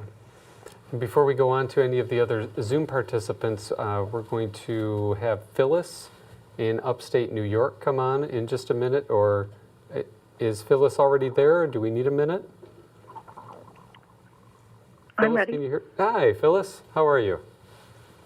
Hi. Thank you. I'm calling because I have a son. His older sister has schizoaffective disorder. He began to develop symptoms similar to hers over the past 3 or 4 years, and refused to acknowledge that there was anything wrong. And it would come and go. But as of about 1.5 years ago, he became unable to work. He didn't know what to do. He couldn't function, but he would not go and get checked out because he couldn't believe that he had the same illness as his sister, I believe. He had delusions, he had paranoia, he had visual and auditory hallucinations. became convinced that we weren't his parents, that he was the son of a rich individual and was supporting the entire United States with his trust fund. All of it totally, crazy. And we couldn't get him to go see help. He moved away. He rallied at times and seemed to be able to function at times, and moved away, but sustained, and got a job actually in a distant state. And then he sustained a head injury, a concussion, and shortly thereafter he became threatening to self and others, which he had never been before, which is why we could never get him care, because we couldn't convince him to go, and since he wasn't a threat to himself or others until that time, we couldn't get him there. But when he became threatening, he began to send us emails and texts that were frightening, and I actually got a court order in this distant state to get him taken in for an evaluation, 72-hour eval. But the state police in that state decided that, when they talked with him, that he didn't quite meet their criteria, and they got the judge to cancel that order. A month later, he was arrested at the airport with guns, and he's been incarcerated ever since. It took 11 months for him to even get a full psych eval. And he's currently being evaluated, and hopefully will get some treatment. So this is, a devastating thing, that you can't get help for an individual until they become a criminal. And that's just tragic. Well, very true. And hopefully that will work out good for you and your family. So good fortune to you all there. Thank you for calling in. And I think it's a common experience of other people where they can't get the help for their loved one until that individual actually harms or becomes a serious threat for harm. Thank you, Phyllis. It's a great observation, and I think what you share. What do those worst days mean? What do they constitute, and how do we better deal with the barriers in those type of situations? And to also understand what influences most the ability to have those best days. Yeah, definitely. I think the difference between every state's interpretation of, that threat to self or others is also an amazing difference between Vermont, New York, Massachusetts, Alaska. They're all different. And I think there needs to be some uniformity. Great observation. The licensing of medical practitioners, pharmacists, nurses are all done on a state basis instead of nationally. And so that's certainly another area that to promote consistent practice standards, it's a little more challenging than if it was more nationally. And that's one of the reasons we're fortunate that we have a Food and Drug Administration that provides national as opposed to state by state coverage. So I think that's one thing we can be grateful we don't have to wrestle with. Thank you so much for calling, Phyllis. We're going to move on to some of our Zoom participants again. So looks like Chris has his hand up. Go ahead, Chris. One thing that I wanted to just offer in our area, we are certainly experiencing many cost-driven downgrades in care provider positions. So psychiatrists being replaced by PA med managers or nurse practitioners. Many of these folks are very dedicated, but their experience level, understanding of the interactions between different types of medications, and just knowledge of how the whole patient works isn't the same. And it's resulting in some missed opportunities and sometimes some mistakes. And I think with it, there's a similar effort around fully integrated care, but we're really struggling through the reality that the system that's designed to deliver whole person integrated care is really disintegrated. So for us as advocates, there's an awful lot of work being done trying to link various people in the care system together to deliver this integrated care that's vital for the social psycho supports on top of good medication management. It's a great observation, Chris, and I think we saw the amplification of those kind of disconnects, especially during the recent COVID experiences we've had, where some of those gaps and overlaps became much more visible. I know folks are trying to use what has occurred there as teaching cases, learning points, and we'll hope for the best, but we all need to continue to advocate for attention to those disconnects. Dee Dee? I'd just like to second what Chris just said and the previous caller. There's a theory held by some that systems cause structural damage and actually harm individuals.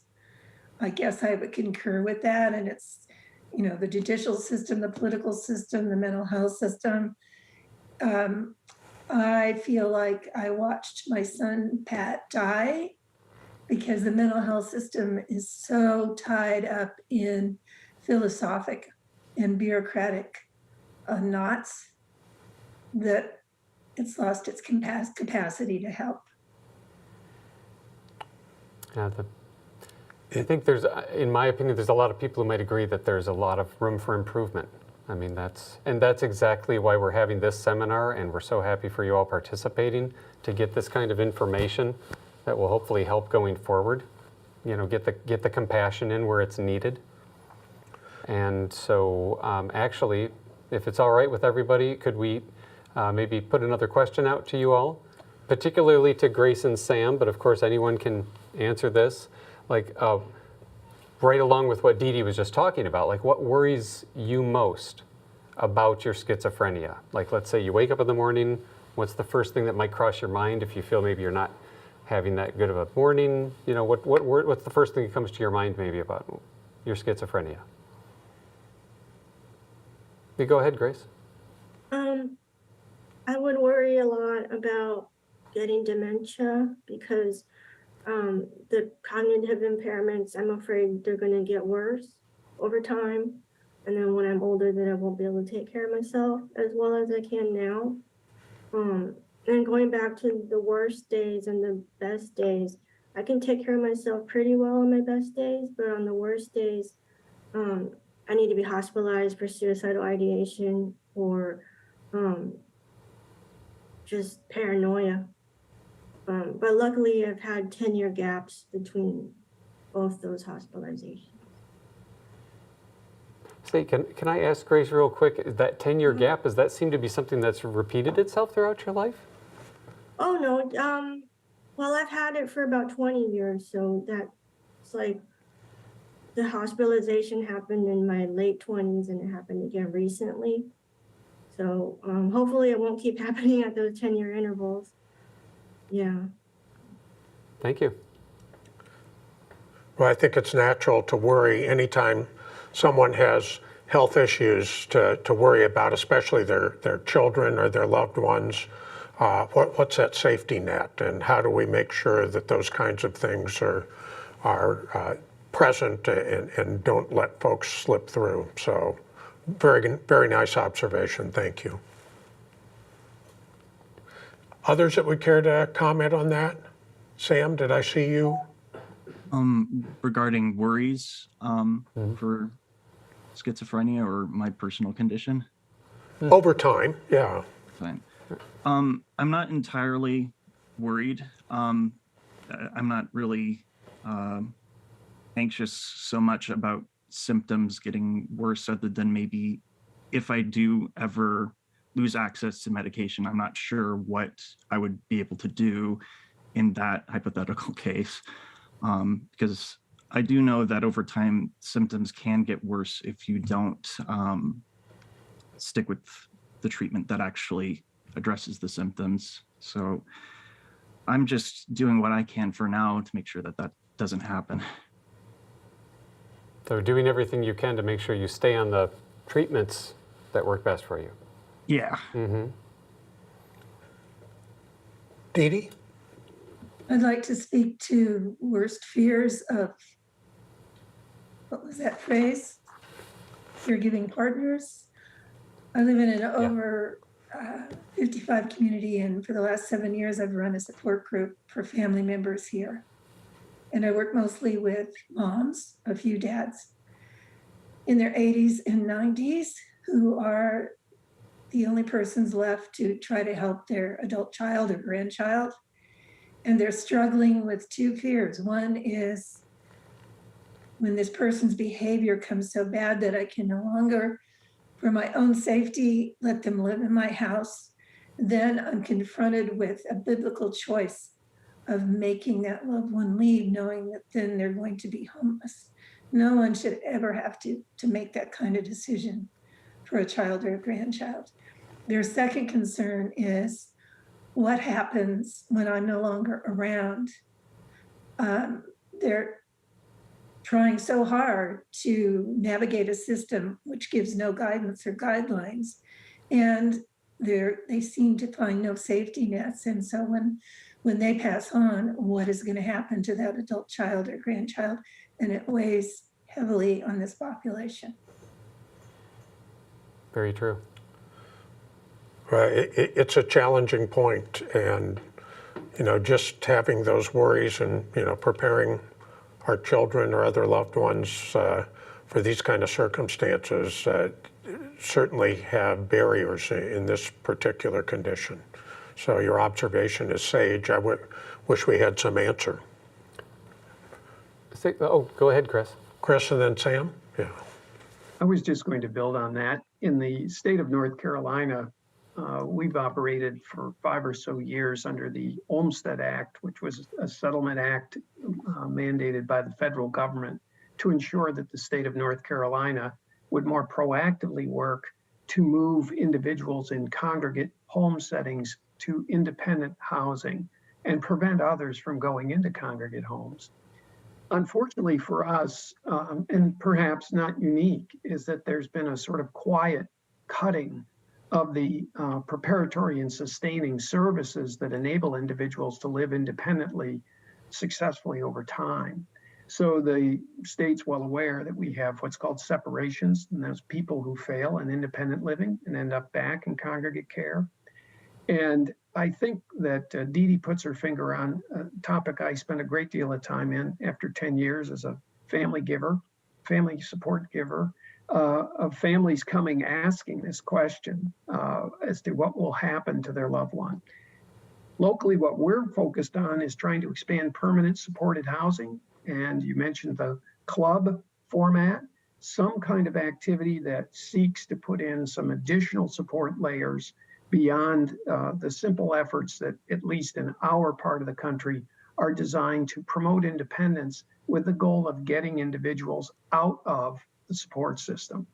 So we're trying to think about supports that will then enable successful recovery and independence, as opposed to simply getting people out of the support system that we don't believe over time will succeed.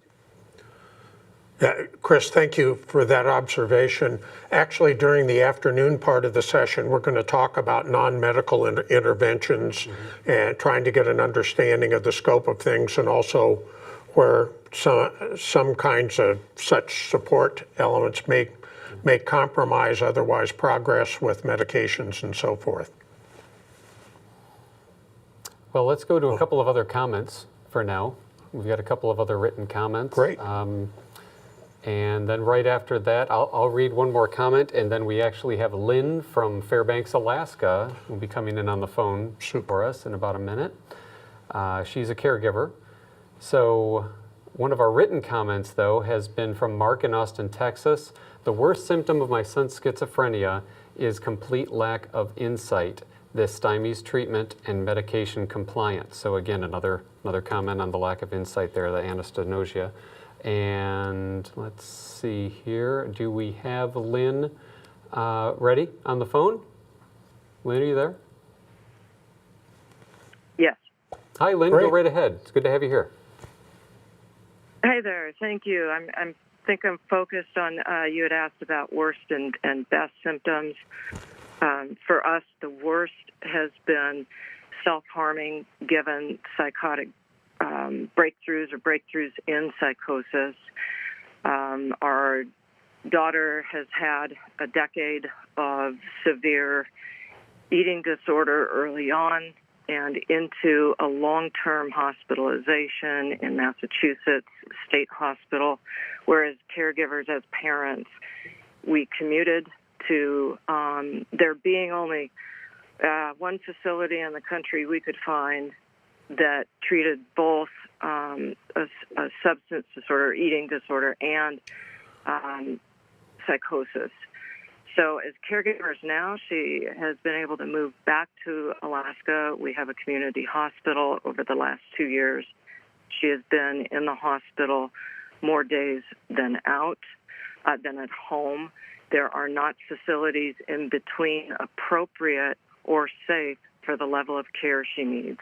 And that level of care, given self-harm events and suicidality, given the psychosis, it's either been hospital or home. And when she is home, up to today, we are the family members doing the 24/7 care and observation, symptom, listening to those, because if she does become symptomatic, she is susceptible to life-threatening and very serious self-harm. Well, I'm sure that has been quite a struggle, and all that distance to travel. And it's good to know that there's now something there in Alaska. Thank you, Lynn, for calling in and letting us know about that. We appreciate that. Yeah, it's our locked unit, and so locked units are hard to find with psychiatric care, unless, of course, parents have had to face incarcerations, like Phyllis had mentioned. So, and I'll stay tuned in the treatment part of it, but because our community hospital has been able to prescribe, and we as a family have been able to manage going on clozapine over the last, since July, that the med is making a difference. Good. And the management, though, all the transportation, and then one-to-one is on the family. Thank you. It's good to know you're going to stay tuned for the second part of the show. The meeting. So thank you again, Lynn. And I think Dee Dee had her hand up there. So. To dig a little deeper into that, and she's speaking of the lack of facilities for their particular needs. And even if you find a facility as a parent or care partner, then you have to deal with the stigma of being that parent or care partner. We tried to do everything right. My son had an advanced care directive. I was on that. And in his final hospitalization, I could not, over a 2-week period, get a doctor to call me or talk to me about his condition. And I finally got a phone call from a doctor. He said, "I'm sorry, your son died 15 minutes ago." You know, I didn't know how to breach that resistance on the part of the hospital and the system to not even be allowed to speak with them. So there's a lot of work to do once you even get into a facility or a system. Well, all the more reason why I think that's awesome that you have your book and what you did on Facebook, Dee Dee, telling your story like that. Mm-hmm. Right. And I think what we've heard from many of you commenting is, the distressing nature of having to care for an individual who's not responded to therapy or resists therapy. So it probably leads to a discussion of, the next question was, would you define you or your caretaking partner's schizophrenia as well managed? And if not, what about the condition is most challenging to handle? And maybe turning that around, what would be the unmet needs that would help individuals with new medications? What would be your expectations for benefit and tolerance for risk factors in order to avoid a number of these critical care situations? So just some thoughts about what are some of those unmet needs? We heard about thinking not being clear and so forth, if there were medicines with those kind of things. Well, if you had the magic wand you could wave and say, if I could just have this kind of medication available, this is what it would change, improve, interacting avoid. with other people, and yeah. Anyone care to respond about that? Okay, go ahead, Grace. I would Well, I consider the black box warnings a public service. And if a new drug came out or a new treatment, and there were some risks associated with it, I would really appreciate, especially if it was a serious risk, to have those warnings so that I could work with my prescriber and mental health professional to decide, are those risks worth the benefits, and make that decision, because everybody is different and respond differently. But if those warnings aren't there, then you're just kind of going into it without knowing what to expect. Yeah. Very good. That's quite The helpful. black box thing is, yeah, that's huge, I think. Mhm. Anybody else? Yeah, go ahead, Sam? Oh, yeah, go ahead. Yeah, I will say, in my personal experience, what probably helped me gain the most insight on my illness was actually having a psychiatrist who was able to explain the condition very well to me and was able to explain the risks behind certain medications and what they actually physically would do for my brain.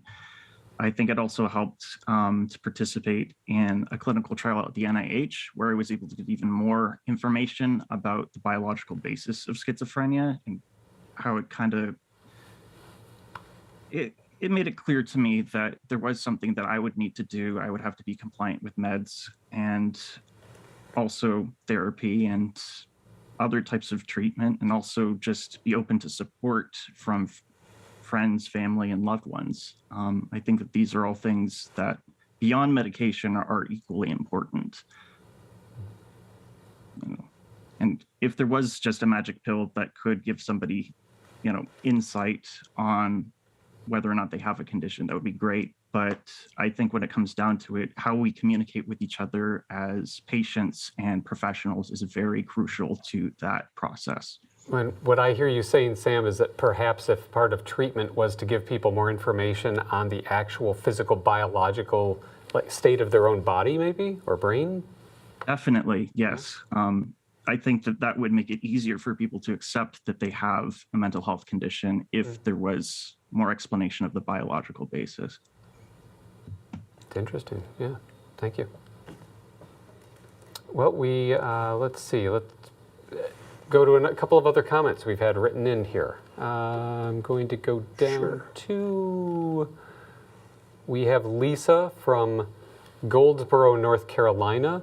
She wrote in and said, on the best days, he is happy and living normally.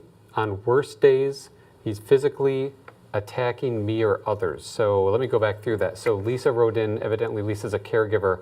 On his best days, he's happy and living normally. On worst days, he is physically attacking me or others. Thank you for writing in with that, Lisa.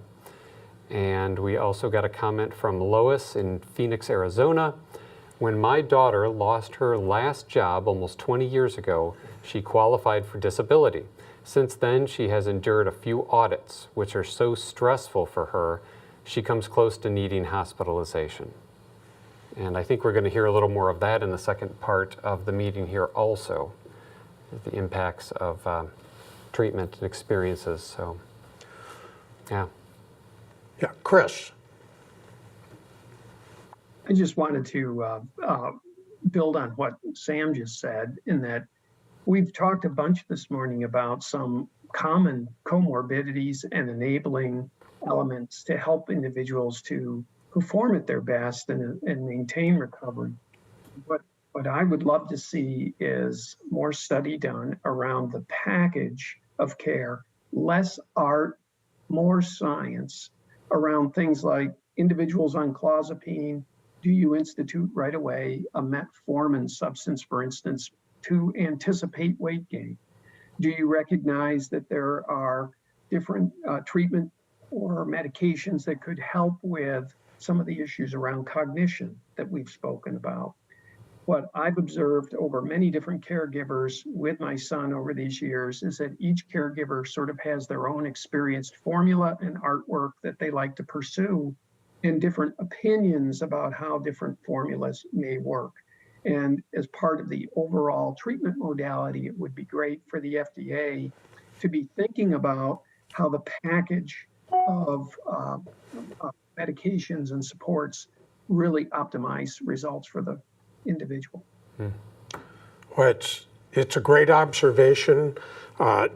Certainly we heard things from Dr. Keshavan earlier about multiple factors that might interplay, both in terms of root causes and how they play out. Are there genetic factors, neuronal pruning, neurotransmitters that we might be able to measure?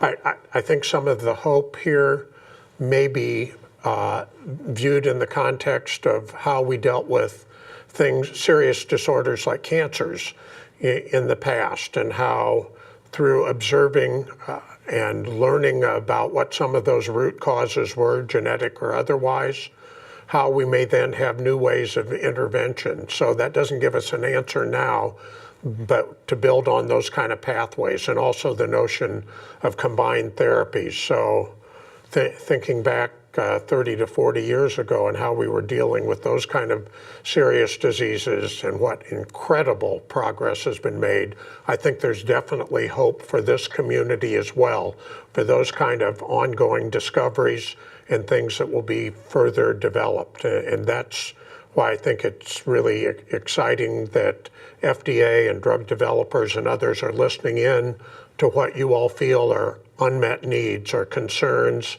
that might be addressed by future developments. Dee Dee? I'd like to see the age range of onset expanded. We read so often that this begins, schizoaffective disorder, schizophrenia begins to present in teenage years or in adult years. From my own experience, I believe my son was born with this. I think he struggled with his condition from the time he was a toddler, and I knew nothing about mental illness, and I think a lot of symptoms can mock normal passages like terrible twos. And when I worked in the CSU system in 2000, and they were already developing a course on infant mental illness. I'd like to see that given more attention, so that we possibly can, begin help sooner and not wait till damage has been done to the brain, and it's harder to give them continuing improvement at that point. Well, we saw earlier that there were quite a lot of respondents to one of the polling questions where a lot of people believe their first symptoms, and kind of like what Chris and Dee Dee are talking about, what you were talking about with, is this a gut feeling or something, or is it actual proof, and is there some kind of connection there? So is there anyone else who can speak to what Dee Dee was just saying, like anything like in your opinion, was there something that might help the FDA determine, like, should we do more studies on or with people who are under 18? And if you have any, whether it's a gut feeling or science, or that things may have happened in, youth? Chris? I just quickly agree with what Dee Dee said. I've spoken to a few families, and certainly is the situation in our family, where suddenly we woke up one day and the individual was beginning to display symptoms of mental health issues. This was sort of a lifelong issue, to include things like ADHD, depression, some paranoia, anxiety, issues that developed over time at different stages of life, and were always thought of as just being sort of independent aspects of the individual's personality and life experience. But I would imagine that the FDA and others have enough study now to be able to be quite insightful about what are some of the leading indicators for individuals who end up with these diagnoses, and to get ahead of it. Yeah, it's a great observation. Earlier diagnoses or earlier clues that would help to lead to more refined diagnostic tests would be a great advance. And, I think we would likely all agree that the first step in progress is awareness of issues, awareness of gaps in therapy needs, unmet needs of patients that can then be built on. More studies by the National Institutes of Health, drug developers, working in concert with FDA and others, I think are the ways that, again, we can be hopeful. And Actually, one of the big ways to enhance awareness is exactly what you're all doing here. You're sharing things that previously have not been able to be aired with this kind of broader audience, people who are doing the kinds of research. So, we're incredibly appreciative of all you are bringing to them and enhancing that awareness, which will lead to more thoughtful research and development. Yeah. Yeah, as a matter of fact, there's another written comment here I'd like to share, kind of along these same lines. We have a written comment from Kathleen in Virginia. She says, my loved one suffers from anosognosia. I find this symptom prevents him from successfully adhering to a medication plan. He's adamant that the hallucinations and delusions are real, not symptoms of a disease.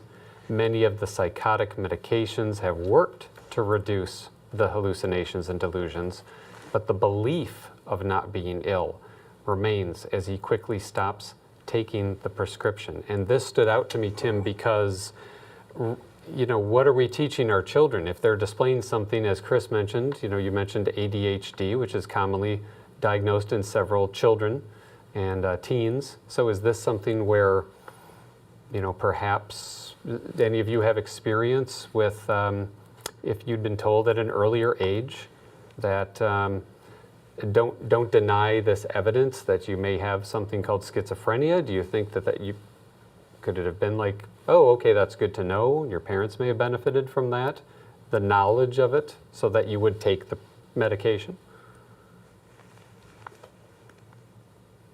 You know what I mean? The anosognosia tends to be kind of a common thread with people. So this way, you're believing you have a condition you need to take medication for. Yeah. Sam?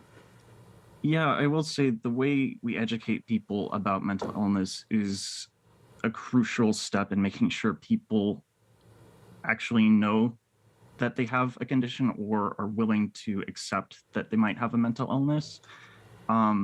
Because some people are misinformed about what schizophrenia is like and whether or not a person can live successfully with it. And the truth is, there are many people that live with all sorts of mental illnesses that still can live perfectly normal and high-functioning lives compared to others. And I think if we break apart that kind of misconception and address that it's still an issue that people are going to have to seek help for, I think that if we tell especially young people that there's hope, even if you do have a mental health condition, be it depression or schizophrenia or any other diagnosis, I think it's important to know that it's not going to be forever or always.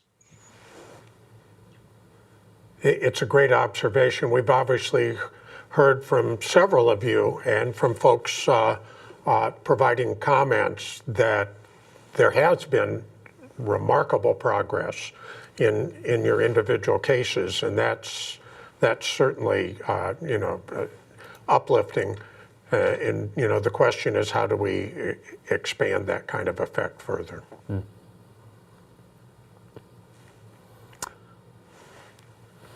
Any other? We don't have any callers that are ready now. Let's go to a couple of other written comments. Sure.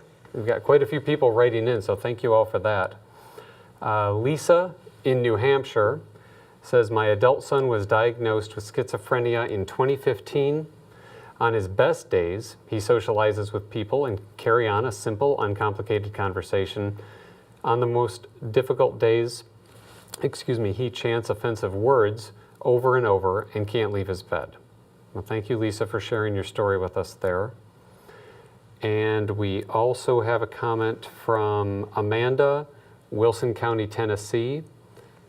Some days I'm a high-functioning multitasker who can operate on multiple levels, and I can unlock my true personal best and achieve the highest of standards. Then 3 days later, I have mush brain and cannot express or explain a thing and cannot remember anything. I have word salad. It's a struggle just to get a thought out of my mouth or a focus on the task at hand. Now, thank you also, Amanda, for sharing that. Yes, quite the, quite the dichotomy in behavior there that we see in that I've seen in a lot of people. Anyone in Zoom care to comment on something along those lines? Kind of like a sudden change maybe, and if that's related to some kind of a treatment, whether it be medication or otherwise? Yeah, go ahead, Chris. Well, after 4.5 years of really remarkable recovery for my son, his treatment managers were trying to address a correlative symptom, but sort of got it wrong despite really hard work. And after ending up in the hospital that he just was discharged from after a couple of weeks, to stabilize him again, what we were counseled with those doctors is that the concept that his decline was like almost like pinpricking a balloon, and that what they were trying to explain was there was sort of a gradual decline in his effective living capability that was difficult to notice until sudden symptoms developed, and thus his return to high functioning would take a similar amount of time. And I think that what we've learned is to be ever vigilant to signals of changes in behavior and reporting feelings and symptomology that my son was actually sharing with us, but people were tending to just sort of ignore because he had been in such wonderful high functioning for so long. And once again, it sort of brings us back to this question of the awareness and sensitivity of the caregiving community to signals that would act them to, or prompt them to act before it suddenly becomes a crisis.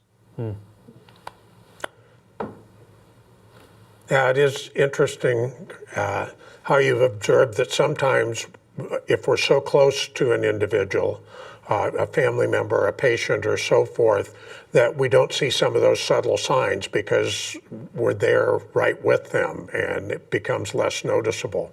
And you know, that's certainly incumbent upon practitioners to be able to recognize that from periodic visits. You're absolutely right.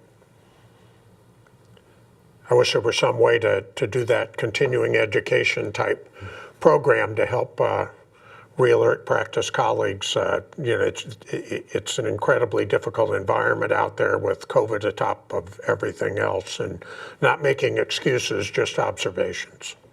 Mm-hmm.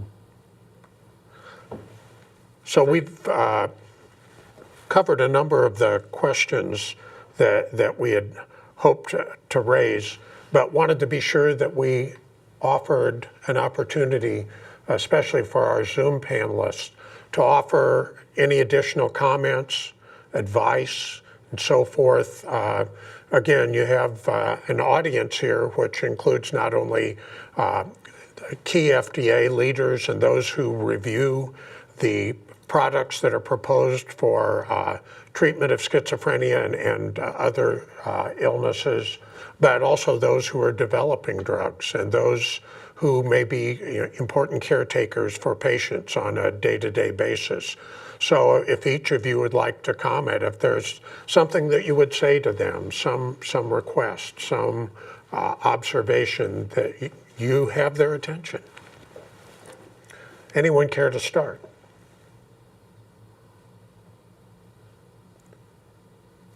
Dee Dee? I'm not sure this is really a direct response to your question there. I would just like, and I don't know that this is something that the FDA can address, but in my son's case, the systemic abuse continued even in death because I had to fight like hell to get an autopsy. The hospital didn't want me to have an autopsy performed.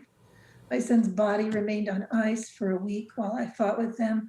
I finally got the county coroner to take charge, and then it was another 6 months of struggle to get the autopsy and the autopsy results, which were very unsatisfying and inconclusive.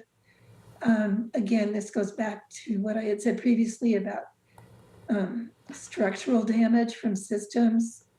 And I'm sorry if I got sidetracked from your question, but it was just a detail that occurred to me that I wanted to express.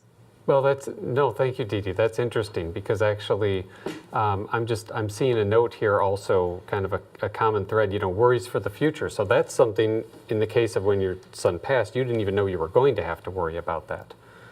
And so it's important to tell that story, I think, those details, just in case that might happen to someone else.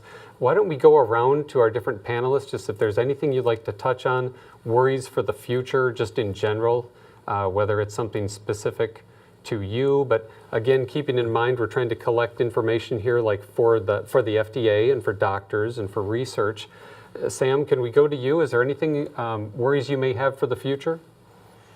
Yeah, I will say that as far as inpatient treatment goes, like Dee Dee was mentioning, and how a lot of the time there are abuses and cases of malpractice that completely go unaddressed in the healthcare system.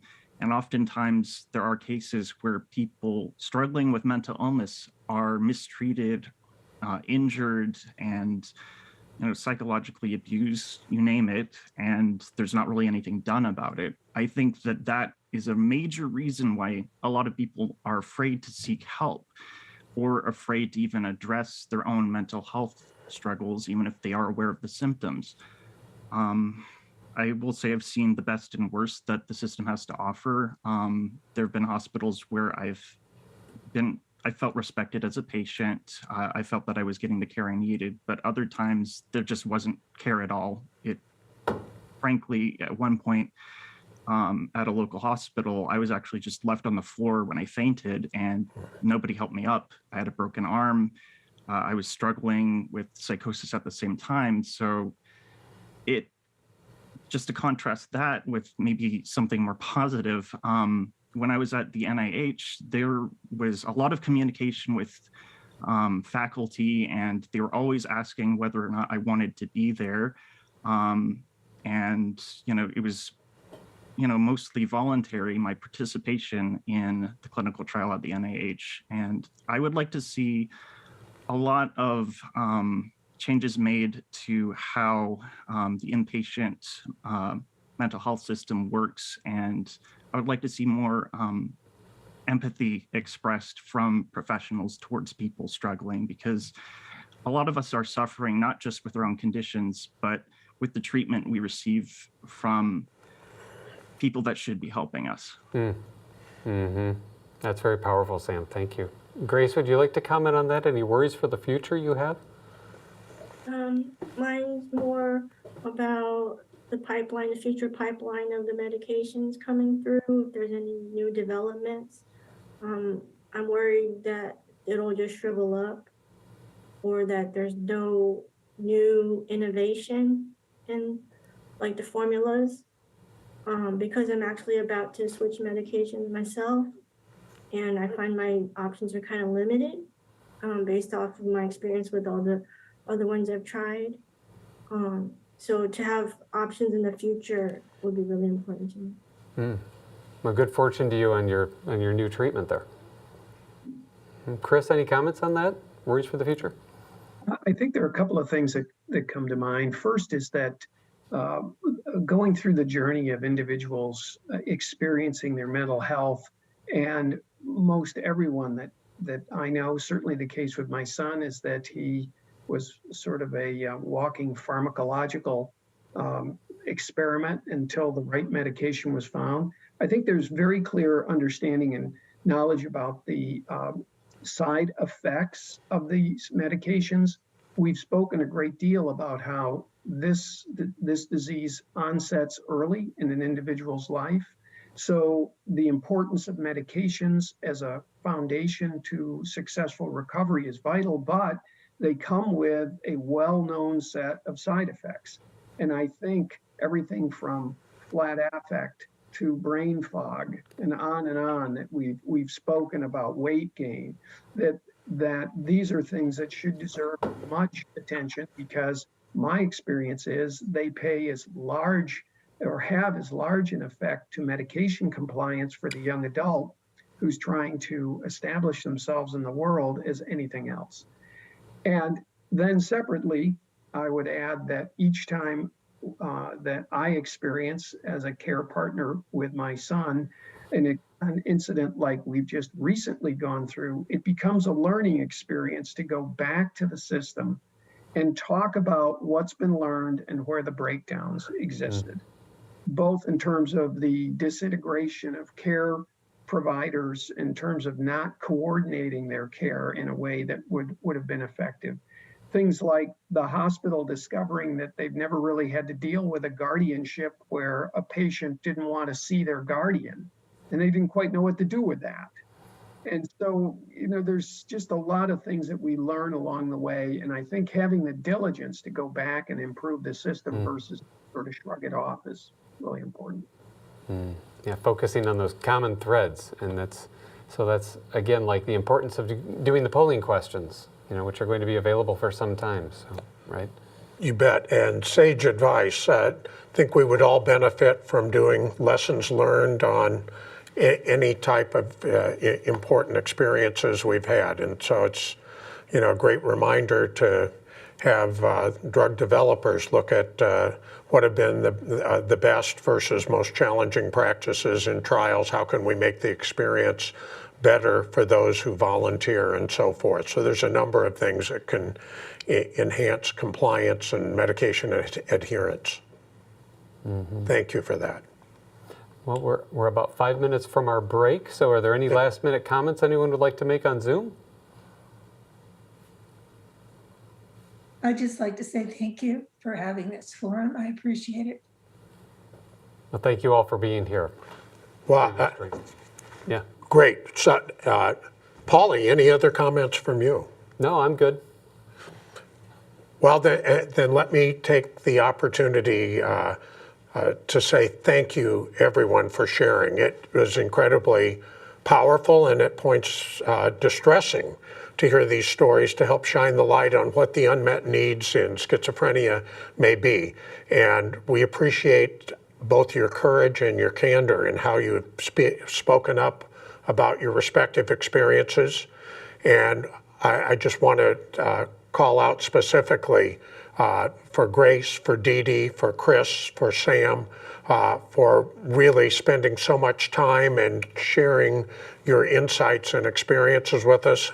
And to also give special thanks to everyone who had called in or written in. We realize this really takes a leap of faith, but I want to assure you that that faith will be justified by what we will see in this Voice of the Patient summary that will go to FDA and be publicly available.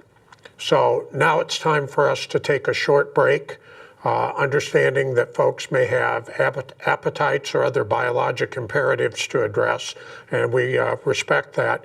If you hadn't had a chance to get through or submit a comment yet, don't worry. You'll get another opportunity to participate in the second session on current and future treatments. So for now, what we are going to do is take a 30-minute break. We will return promptly at 1 p.m. Eastern Time, that's 4 p.m. Pacific Time, and anything in between. And we'll see you back here then.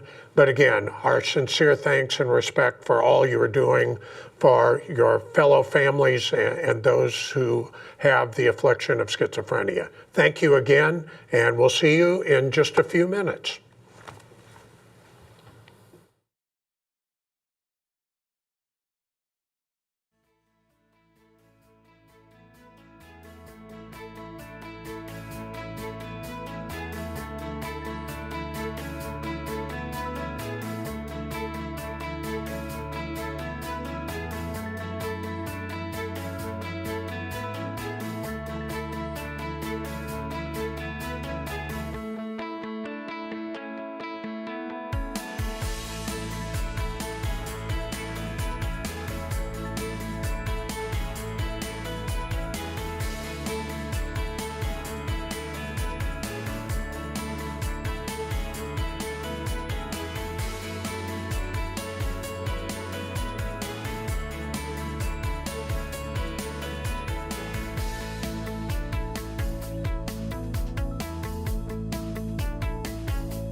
Good afternoon and welcome back to the externally led, patient-focused drug development meeting on schizophrenia.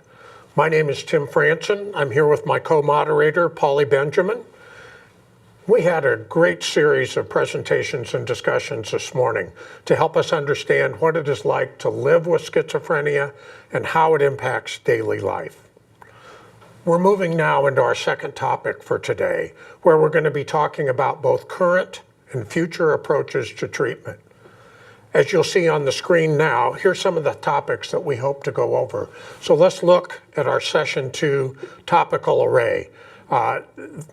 This is about people living with schizophrenia and caregivers and their perceptions as we explore the broader topics of treatments. Let's take a look at each of these. So for current and future schizophrenic treatments, first of 7, what are you or your loved one currently doing to treat your schizophrenia?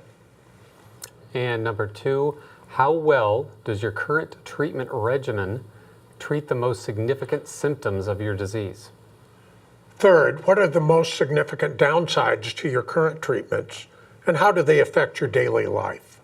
Number 4, have you ever stopped taking a medication to treat schizophrenia, and if so, why? Fifth, what factors do you take into account when considering a new treatment for your schizophrenia? Number 6, outside of cost and/or insurance coverage, have you experienced challenges accessing prescription medicines for schizophrenia? And 7th and finally, short of a cure, what specific things would you look for in an ideal schizophrenia treatment? So with that in mind, Polly? Yes, thank you, Tim. When we talk about treatments, we really mean that in the broadest sense. So this means medicines and medical devices, but we're also talking about a broader range of things such as therapy or support groups and even lifestyle modifications. We're interested in hearing about what you or your loved one currently do or have previously done to make living with schizophrenia a little bit easier.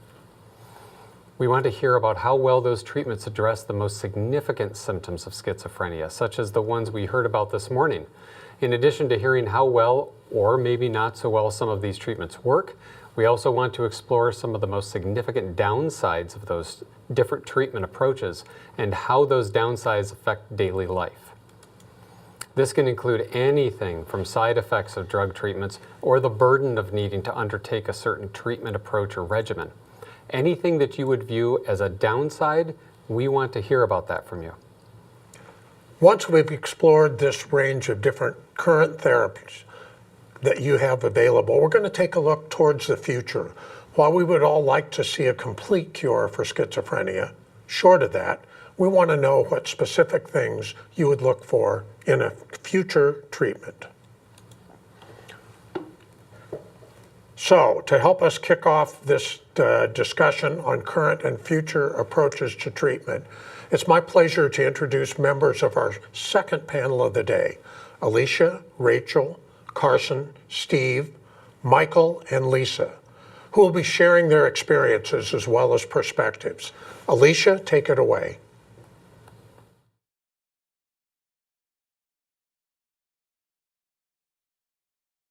I had my first schizophrenic episode when I was 20 years old, but wasn't diagnosed until 2011 while in a psychiatric ward. I was first hospitalized when I was 21 for depression and paranoia, partly because of that first episode. I was diagnosed paranoid in my 20s and have been on 2 typical antipsychotics and 5 atypical antipsychotics in my life. The only side effects I've ever had with an antipsychotic is weight gain, and one atypical antipsychotic, and tardive dyskinesia with 1 typical antipsychotic. Since I was diagnosed schizophrenic, I've been on 3 atypical antipsychotic meds. The first one didn't help at all. The second and third help me be less paranoid, but don't help me at all with my delusion. No antipsychotic meds have helped me with my psychotic delusions. Once I believed them 100%, unless I had direct proof they were incorrect. I had a delusion from April 2019 to November 2019, when I finally had direct proof the delusion wasn't real. I had a horrific 12-year delusion that lasted from 2009 to 2021, whereby I believe Michelle Obama was out to get me and out to destroy my life.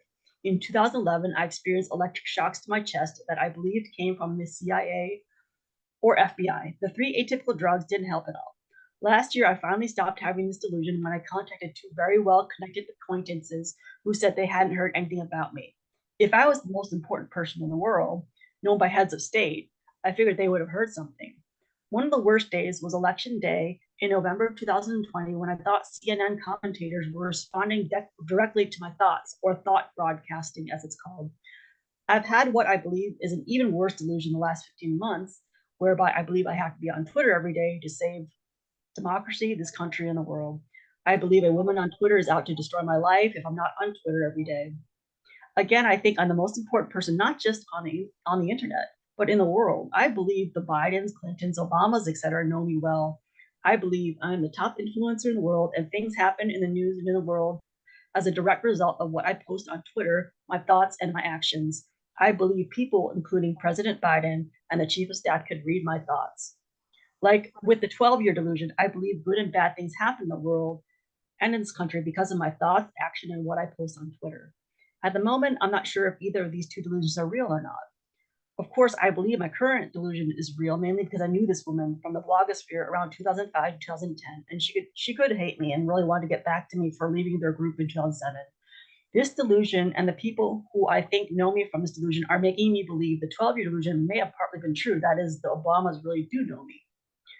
I ended up in a mental hospital in December 2010 thinking they wanted me dead or in jail, so I shoplifted so I could go to jail instead of dying and end up in a mental hospital. My family stopped the police in time, telling them I was schizophrenic, so I ended up in a mental hospital instead. Life is now a nightmare. This delusion takes all my time. I think I have to be on Twitter every day, review all the cable news YouTubes after watching them, posting them, follow news sites, newsletters, and of course Twitter, and post on Twitter to save this country. I phone bank for the Democratic Party and will do so until the election. I think the party depends on me to succeed in the midterm elections, and I'm extremely stressed out, feeling the weight of the world on my shoulders. I've never been on an antipsychotic medication that worked. I dream of being on one that works, so I don't live these nightmares. So I don't believe these delusions. I go to therapy every other week, my psychiatrist once a month. I attend the local NAMI support meeting. I attend Celebrate Recovery on Fridays, where I sometimes talk about my delusion in small group. I plan to go back to Schizophrenia and Psychosis Action Alliance meetings because I haven't recently, because I'm so sure this delusion is real.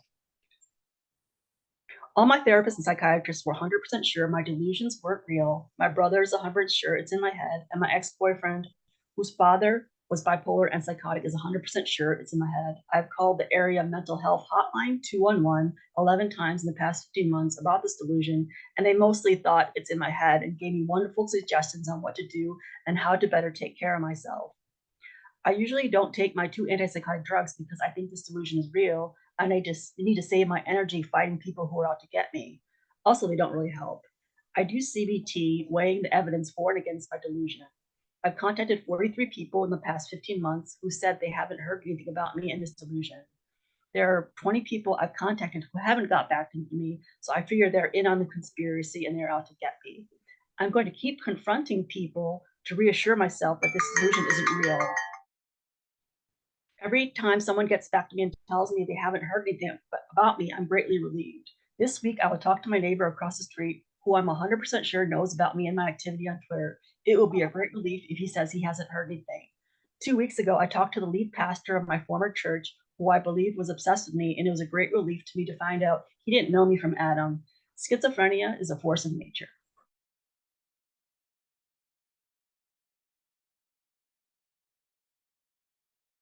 Hi, my name is Rachel. I'm a mom. My son is Carson. When Carson was 18 years old, he developed schizoaffective disorder. He was assigned to a community mental health clinic where he received several different antipsychotic medications. None of the medications that they used were very effective. His positive symptoms responded and he was doing better, but Carson still couldn't work. He still couldn't go to school, and he just didn't seem like the same person that he was before he got sick. I remember the doctor taking me into a back room and telling me that this was the best Carson would get and that I just needed to accept it. I went to another doctor who said, you know, if you get the meds dialed in really well, he'll come back about 70%, and that was what I should really be going for. Fortunately, both of those doctors were wrong. Carson started a medication called clozapine and has since made a full recovery, and he lives today with no symptoms, and he's doing great. When I first asked his doctor at the community mental health clinic about clozapine, she said, "Oh, no, that's a very dangerous drug, and we only do that as a last resort." I think I heard the words last resort from about 20 different medical professionals. And indeed, at that community mental health clinic, they had 900 patients, all with SMI, and only 20 of them were taking clozapine.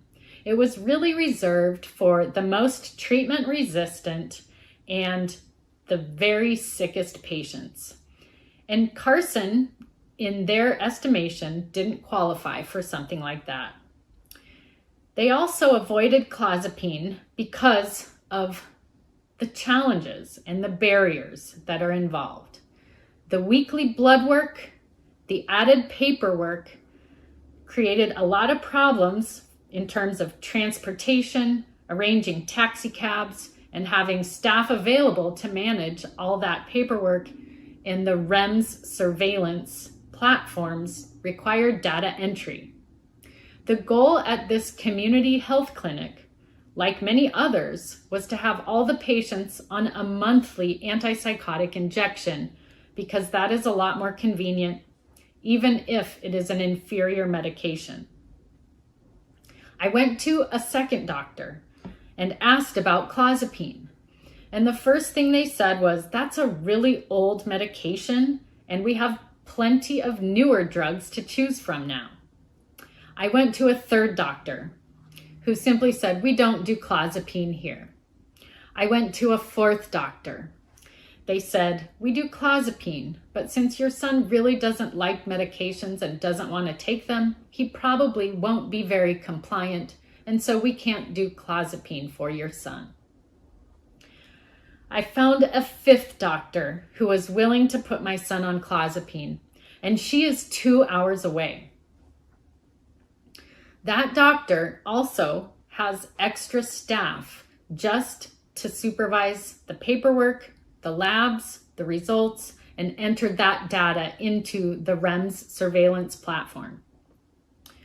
Carson finally, a year after his diagnosis, started clozapine with a very slow titration and along with several other adjunctive medications to treat side effects.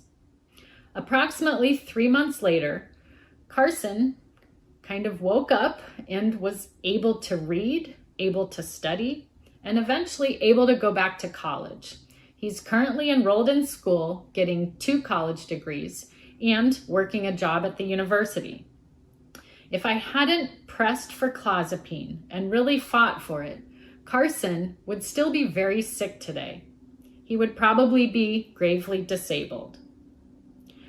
It is unfortunate that Carson had to suffer for over a year taking a myriad of medications that just weren't working very well for him. And it is unfortunate that the doctors at the community health clinic thought he was doing well when really he had the opportunity to do much better. Carson has made a full recovery, and he's got his life back because of early intervention with clozapine. Carson has never had a granulocytosis or even a low white blood cell count. The whole reason for the weekly blood work, he's never had a problem with it. And in fact, that condition is very rare with clozapine, and it's even more rare in young patients like Carson. The REMS surveillance platform that requires mandatory reporting of weekly or monthly ANC data has been very problematic, especially in November of 2021 when the system malfunctioned and pharmacies stopped dispensing clozapine. Carson's doctor was unable to authorize the prescription, and our prescription was stopped. I had to go to great lengths to make sure that Carson did not have an interruption in his treatment. I waited on hold for hours, and so did Carson's doctor. It was a scary time. For Carson, clozapine is a vital daily medication, and even one missed dose will have consequences and will set him back in his treatment. One of our biggest worries is that Carson will not be able to receive clozapine. We worry about pharmacy problems, prescription problems, general lack of availability, and we're also very concerned that someday his wonderful doctor will retire and that we won't find a doctor that will prescribe this important medication. Carson is lucky that we fought for clozapine and that he was able to have a relatively early intervention with this life-saving treatment. I'm going to let Carson share with you a few of his own words about his experience with clozapine. I was at a community outpatient clinic. I was taking a lot of different medications. A lot of them had really bad side effects, in a lot of ways. Eventually I got on clozapine, and I was on other meds that worked adjunctively with it, like metformin and Lamictal. I've been on clozapine for over 3 years now. I've completely recovered. I can go to school. I have a job. Compared to other meds, I've lost the weight that I initially gained, and I'm living an active lifestyle. The blood work was a really big deal. I think that's why they didn't offer it originally in the community mental health clinic I went to. Once I did get on clozapine, I had to get blood work at first every week, and eventually it slows down, but it did take a while. And now I get my finger pricked, and the blood sample gets taken into this small machine, and it happens really quickly. I don't have to go to a lab to get my blood drawn or anything.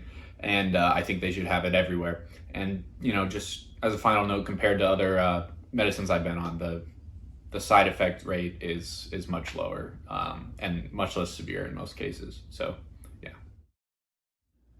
All right, thank you, Carson, for sharing with us your experience with clozapine and other medications.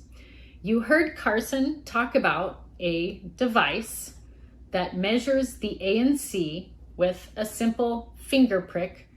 That is a device that we have at home. It was very inexpensive, and this allows Carson to get a little drop of blood each week or each month instead of going to the lab.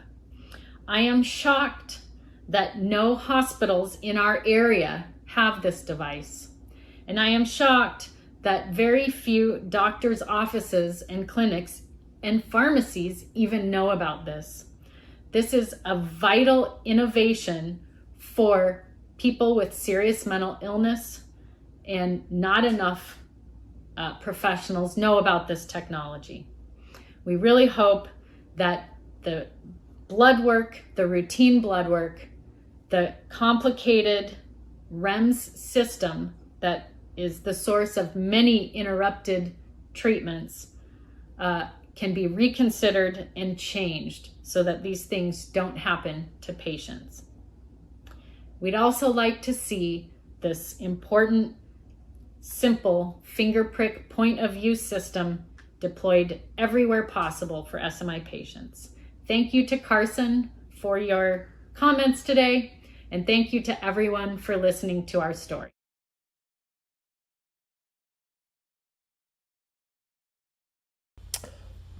Hi, my name is Stephen Mem, and I'm here to talk to you about my schizoaffective disorder and how it affects me. I have schizoaffective. I was diagnosed at 23 years old, and it took me 12 years to find a great medicine cocktail. And this cocktail is more manageable life. I am currently taking medication for generalized anxiety disorder, OCD, schizoaffective, restless leg, and insomnia. My medication I take keeps the symptoms at bay and lets me live a more manageable life. What I'm doing for my I feel it when I'm doing for my medication.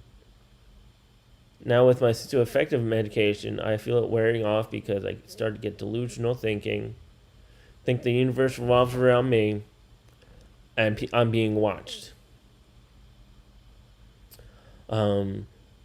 When this happens, I find it a harder time to disprove what's going on with my paranoia, my delusions, and anything that goes with that. Right now, I'm seeing different doctors for a thing called hyperprolactemia. This is a condition where it's the development of the milk-producing hormone prolactin, and it occurs in females. But with this medicine, it can occur as a side effect for males. Now, schizoaffective has affected me in different tricks and delusions, a couple of which can be easily proven false. I have problems with my bed, going to bed, falling asleep, and also with getting up in the morning. Like one of my auditory hallucinations is hearing a summer's night with crickets and frogs in the background. This can be easily disproven because I don't sleep near a window and it happens during the wintertime too. There was a time once in my partial care where I was getting signals from the counselors where to go and when to go to have sex with them. Now, I was surrounded by many people for 8 hours, and I get mixed signal for every single one of them. It was torturous. Now I have a voice in my head. His name is Frank. He named himself. He's not a very nice person. He tries to take control of my body and mind, and sometimes it's a hard fight to win because he only comes out when I'm super stressed. He came to life in 2017 when my mom was coming over to take me out to my therapist because my group home couldn't take me out at that time. I wanted to say, hey, I need to go to the psych unit. My mom was getting ridiculed and embarrassed, so the voice came in my head and said, hey, can you let your mom be treated like that? And he said, I'll make everything better. Just let me take control of your mind and body, and we'll make everything better. I let that happen. I woke up with a hole in the wall with my group home manager, stunned and sitting there next to the hole in the wall. I only know this because my mom told me. I fear that the struggle being left alone I would have total silence and nothing to keep my mind busy. And I'd be looking for different sounds that going on. Like, what is that? My brain like, what is that? Is that real or is that made up? That is something a hard time to adjust to when I move by myself. On my good days, there's little background noise that I can deal with. On my bad days, I have a hard time focusing on what I was doing at the present moment. It takes a lot of energy to look calm. My condition has improved over time. I have hills and valleys, but who doesn't? My worries about schizoaffective and schizophrenia is that we'll be constantly stigmatized to if someone has a mental breakdown, be labeled as a killer or someone who shies away because he's one of those crazy people that don't get them. That is my story.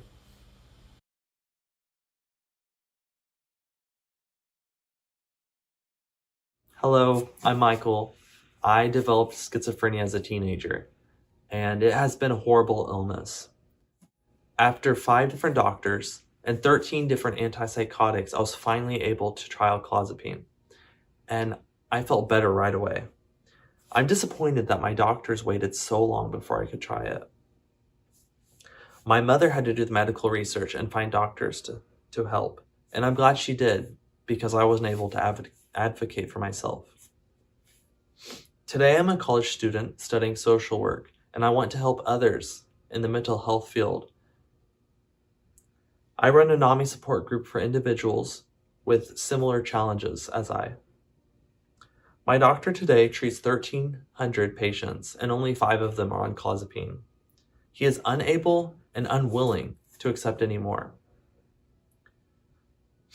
The additional laboratory paperwork, sending, receiving, and processing labs each week, and the complexity of having to complete REMS data entry and patient status forms are more than he is able to support.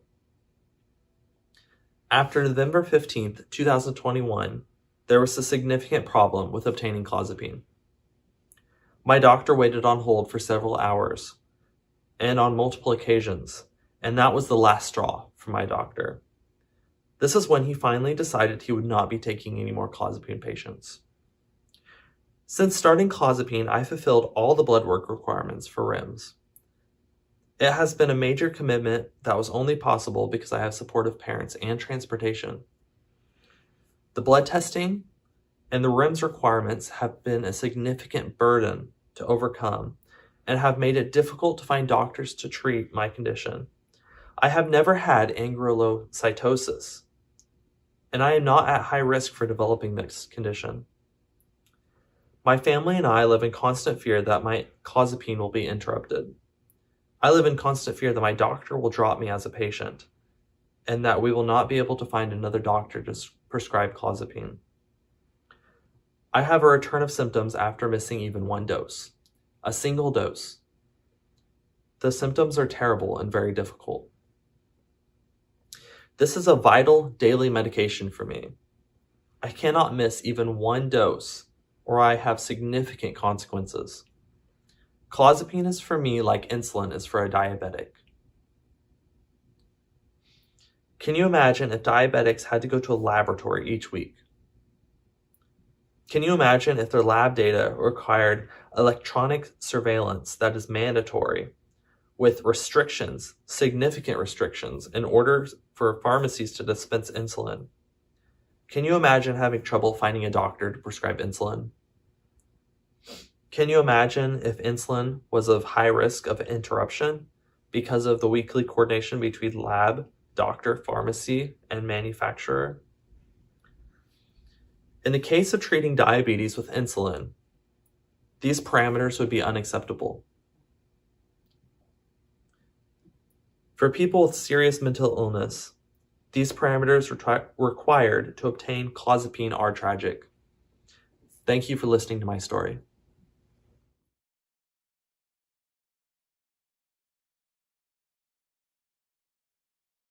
Hello, my name is Lisa Guardiola, and I'm 51 years old and living in Hazel Crest, Illinois, which is a southern suburban community of Chicago.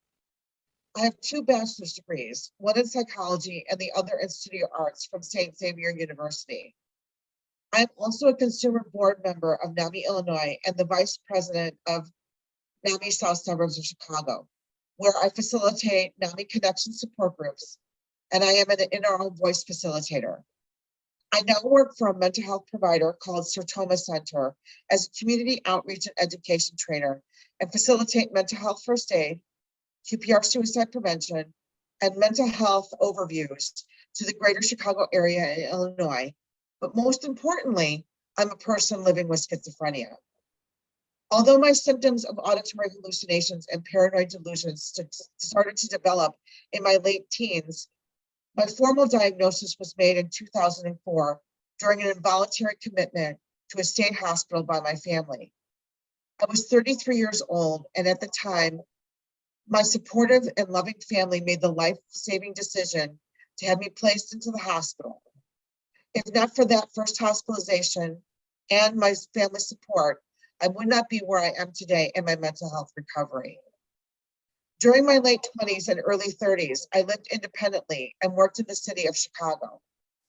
After a series of environmental stressors, My minor symptoms that I experienced in my teens became more pronounced. I started to have paranoid thoughts, delusions of persecutions, and auditory hallucinations. It was quite frightening as my symptoms felt so real to me. I would later learn that I had anosognosia, which made me unaware that anything was wrong. After my first episode of psychosis, I lost my job and independence due to having symptoms of schizophrenia and had to move back in with my family. For many years after moving back home, I attended a psychosocial rehabilitative program before returning to school and finally back into the workforce. I began volunteering for my local NAMI affiliate, and my family was very supportive in my recovery process. The past 18 years in my recovery journey has had its ups and downs. My mental health recovery is not linear and a lifelong process where I have to actively work towards my wellness. Since my first hospitalization, I have admitted myself into the hospital several times. The difference between my involuntary commitment and my other hospitalizations is that due to therapy and reality testing, I know when I'm struggling with auditory hallucinations, delusional thoughts, and paranoid symptoms. I know how to ask for professional help when needed. I still have symptoms of auditory hallucinations and paranoid thinking to this day, but with professional help, I have learned coping skills and how to manage them enough to be able to work and live a very productive life while actively engaging in my community. When I was first diagnosed, I had recently become unemployed and had to apply for Social Security benefits in order to receive treatment and my medication. Like most applicants, I was denied benefits the first time around and needed to reapply in order to get services. I'm so thankful that my loving family were there to help me to pay for medication and treatment until I received approval of my benefits. Since then, despite some of the complications of navigating the healthcare system, I've been able to remain generally stable due to the proper treatment and access to the healthcare systems. One of the things I still struggle with to this day is side effects of my medication. The first antipsychotic medication that I was on had the side effect of raised prolactin levels and made my breast lactate. I was not sexually active or pregnant at the time to be lactating, so I was weaned off of that medication and placed on an antipsychotic medication I'm on now. The two side effects that I deal with now are weight gain and sleepiness. The sleepiness affects me throughout the day, and I have to actively try to keep awake at work. This also does not help with the weight gain because I am too tired to exercise. I know that at this time there are side effects from all medications, but my wish would be that I would not be so sleepy throughout my day. I will need medications for the rest of my life, but I can see why some of my peers are so resistant to adhere to keeping to their medications to stay well. It is because of the side effects they have to endure to stay well. I know that there is no magic pill to treat schizophrenia, but it would be wonderful if the medications that we are so needed to stay well didn't have to come with the cost of side effects. I would like to ask the FDA to advocate for more research and clinical trials for creating medications that reduce the many debilitating side effects that come with antipsychotic meds. I believe that more testing needs to be done. We who live with schizophrenia deserve to live a healthy existence with medications that do not give us side effects. I want to thank you for giving me the time to share my experience with schizophrenia with you. I am honored to have been given this opportunity, and I hope that my testimony will give insight into what is needed in the future for the creation of future medications. With your help, we can create a future where people like myself are medication compliant due to minimal side effects with medications. Remember that individuals like myself who live with schizophrenia are more than our diagnosis, and mental health recovery is possible. Thank you so much.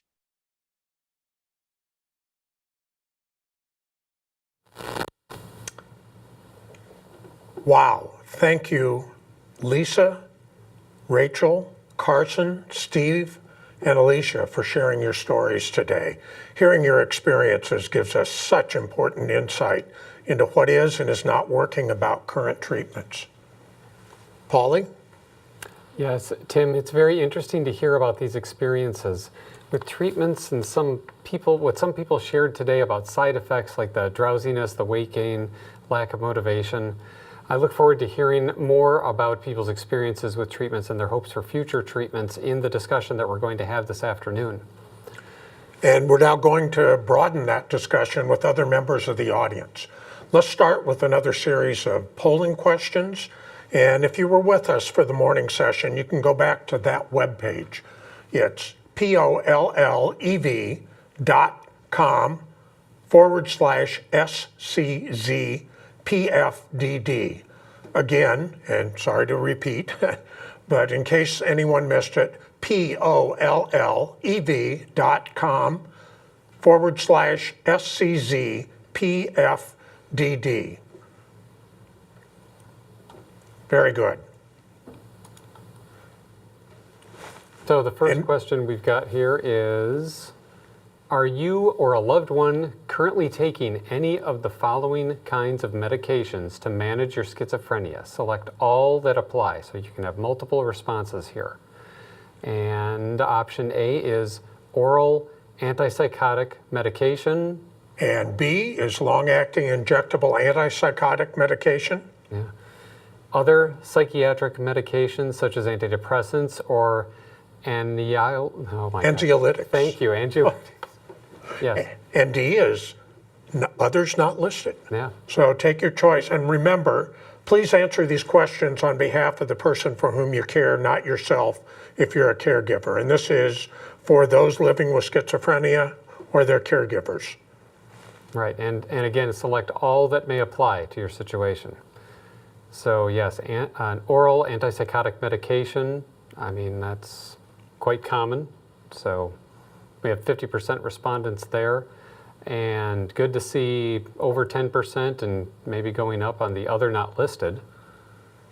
Mm-hmm. Right, and just reminding those of you who are still entering, if you've just joined us and are a person living with schizophrenia or a caregiver, you can pull up the website on your phone or computer to answer questions in real time. And again, the reminder that caregivers respond as if on behalf of the person for whom you care.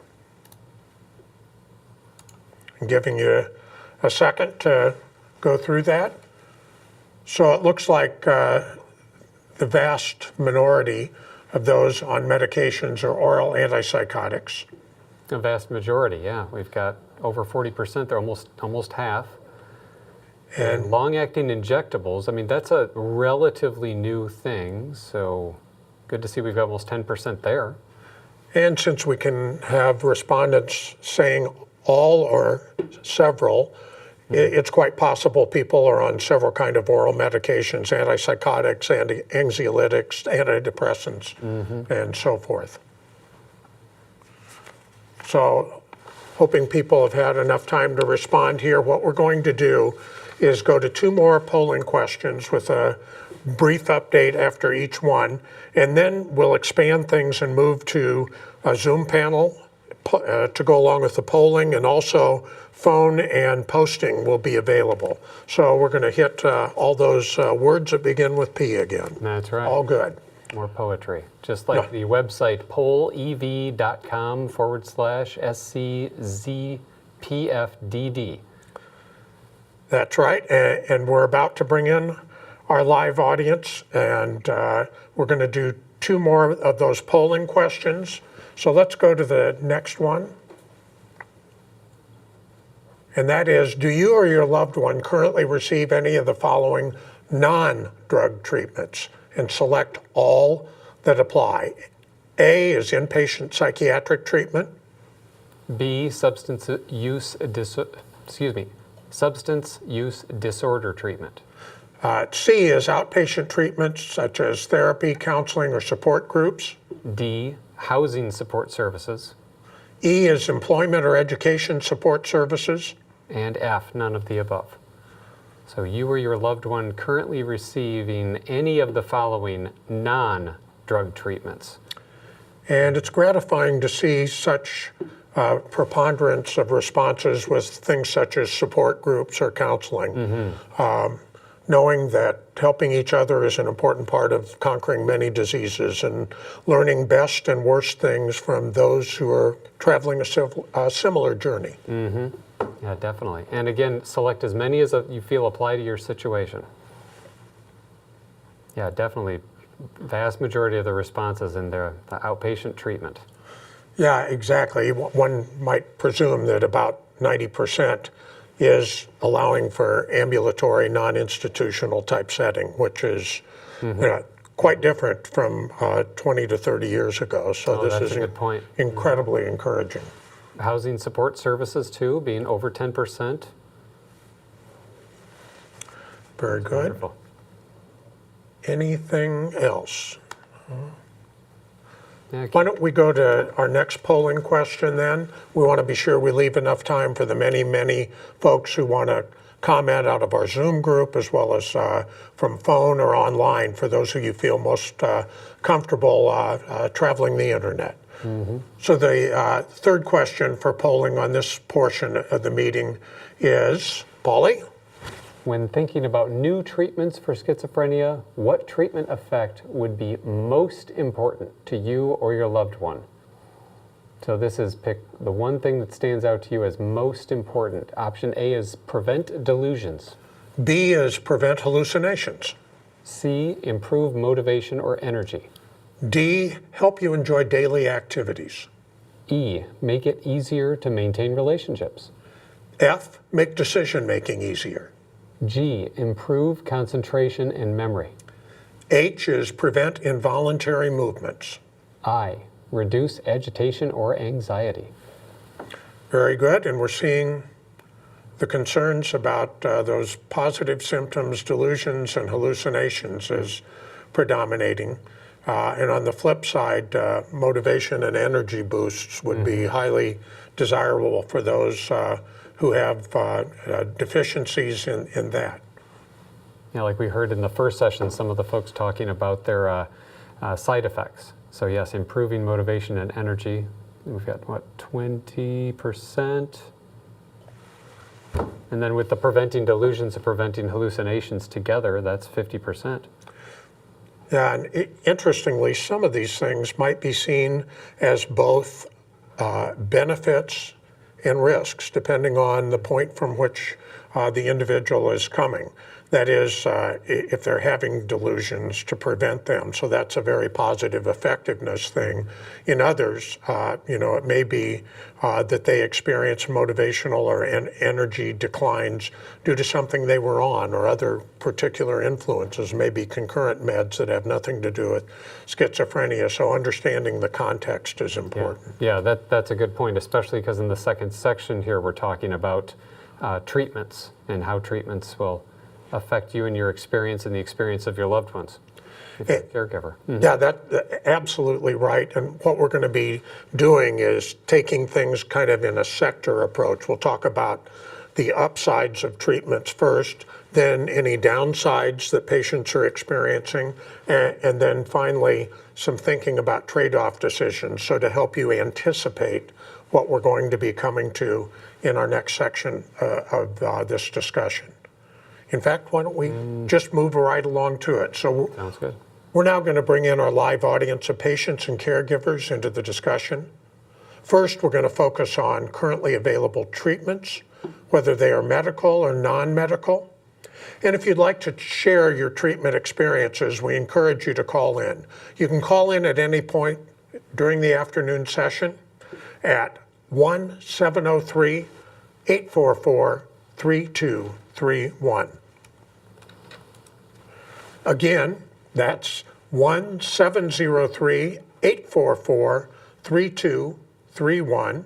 And we'd love to hear about what your treatments that you've tried, what has worked, what hasn't, and why, to help all who are viewing understand your treatment experience. And you can also submit written comments just below the player in the comments form. So please make your voice heard in this conversation. and I'm very pleased to welcome a few members of our audience to Zoom to help us kick off this discussion. So Sandy, Nora, Davey, and Nicole, thank you so much for being with us today. And let's start with Sandy, telling us about yourself, and to ask each of you when you first speak to introduce yourself as you wish, where you're from in general, and it can be as broad as the Midwest and or East Overshoe, Iowa, where I'm nearby. And then to talk a little bit about the questions that we're bringing up. First the upsides, then the downsides, then the trade-offs. So Sandy, tell us about yourself and what you're doing to currently manage schizophrenia. So my name is Sandy. I'm from Louisiana. I work for SNPAA as the Director of Community Engagement. I help coordinate our free support groups and answer the helpline. And in 1998, I was diagnosed with bipolar disorder, had a really hard time finding the right meds. In 2008, I was diagnosed with schizophrenia. And then in 2010, thanks to my therapist, who is also a nurse practitioner, I was put on clozapine, and along with other drugs that completely changed my life. I am currently going to graduate school to work on my master's as an academic advisor. I've been on disability since 2008, would love to get off it. But, you know, you have to take into consideration how to take care of yourself best. But like I said, the clozapine has made a really big difference for me, along with a couple of other medications. And then I also do a lot of therapy. Therapy helps too. Very good. Thank you, Sandy. And we'll ask others to comment as well. Davey, can I call on you next?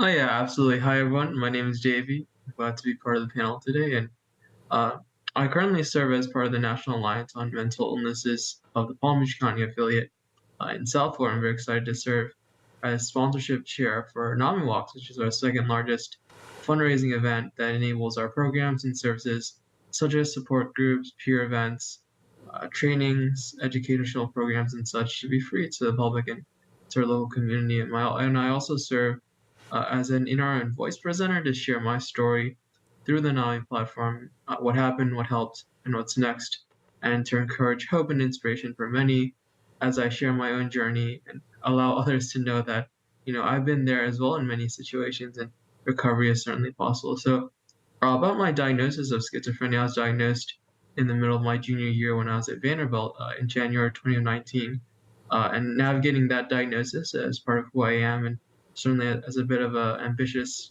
young adult professional, and then also navigating the pandemic shortly after that, understanding what it means to have a diagnosis, but also to try to have a career in addition to that. And so I've been able to join NAMI shortly after that, but a big portion of what made my recovery possible was a combination of medication management.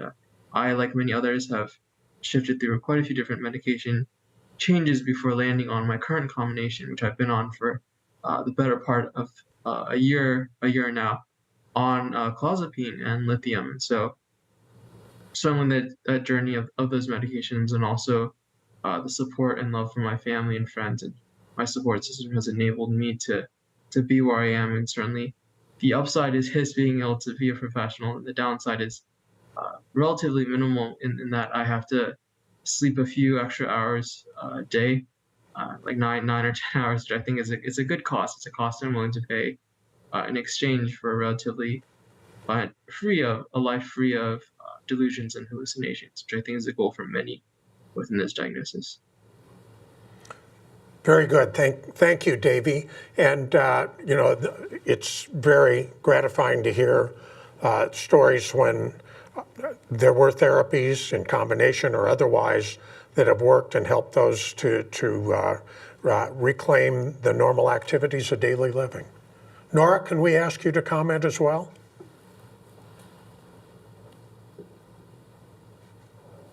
My name is Nora Valerian from Red Oak, Michigan. In 1985, excuse me, 1985, I was working in a company And there I started symptoms of schizophrenia, such as hearing voices that others don't hear, hallucinations, delusions. I was seeing things and I thought I was being poisoned, all the major symptoms of schizophrenia. I was put on the drug Mellaril and it didn't work. I gained 100 pounds and that's a lot of the symptoms of schizophrenia, and drugs make you gain weight and very tired. In 87, I had a major break also. And then my doctor put me on Prolixin because my cousin was on Prolixin. That didn't work at all. I was on so many different drugs that didn't work up until 1995, where I was February 95, I was put on Clozaril. Clozaril is a wonder drug. It took 1 year for me to be taking Clozaril. After a year, 1996, I've had no symptoms. It's the best drug there is. Also, I went to my first SA meeting, Schizophrenics Anonymous meeting, December of 87. And then in 95, I started getting involved with Schizophrenics Anonymous on a volunteer basis, and my self-esteem just skyrocketed. And I know that we were put on this earth to help others through our recoveries, through our recovery from schizophrenia. And we're doing the Lord's work. I was on the board of Psychiatric Rehabilitation Association.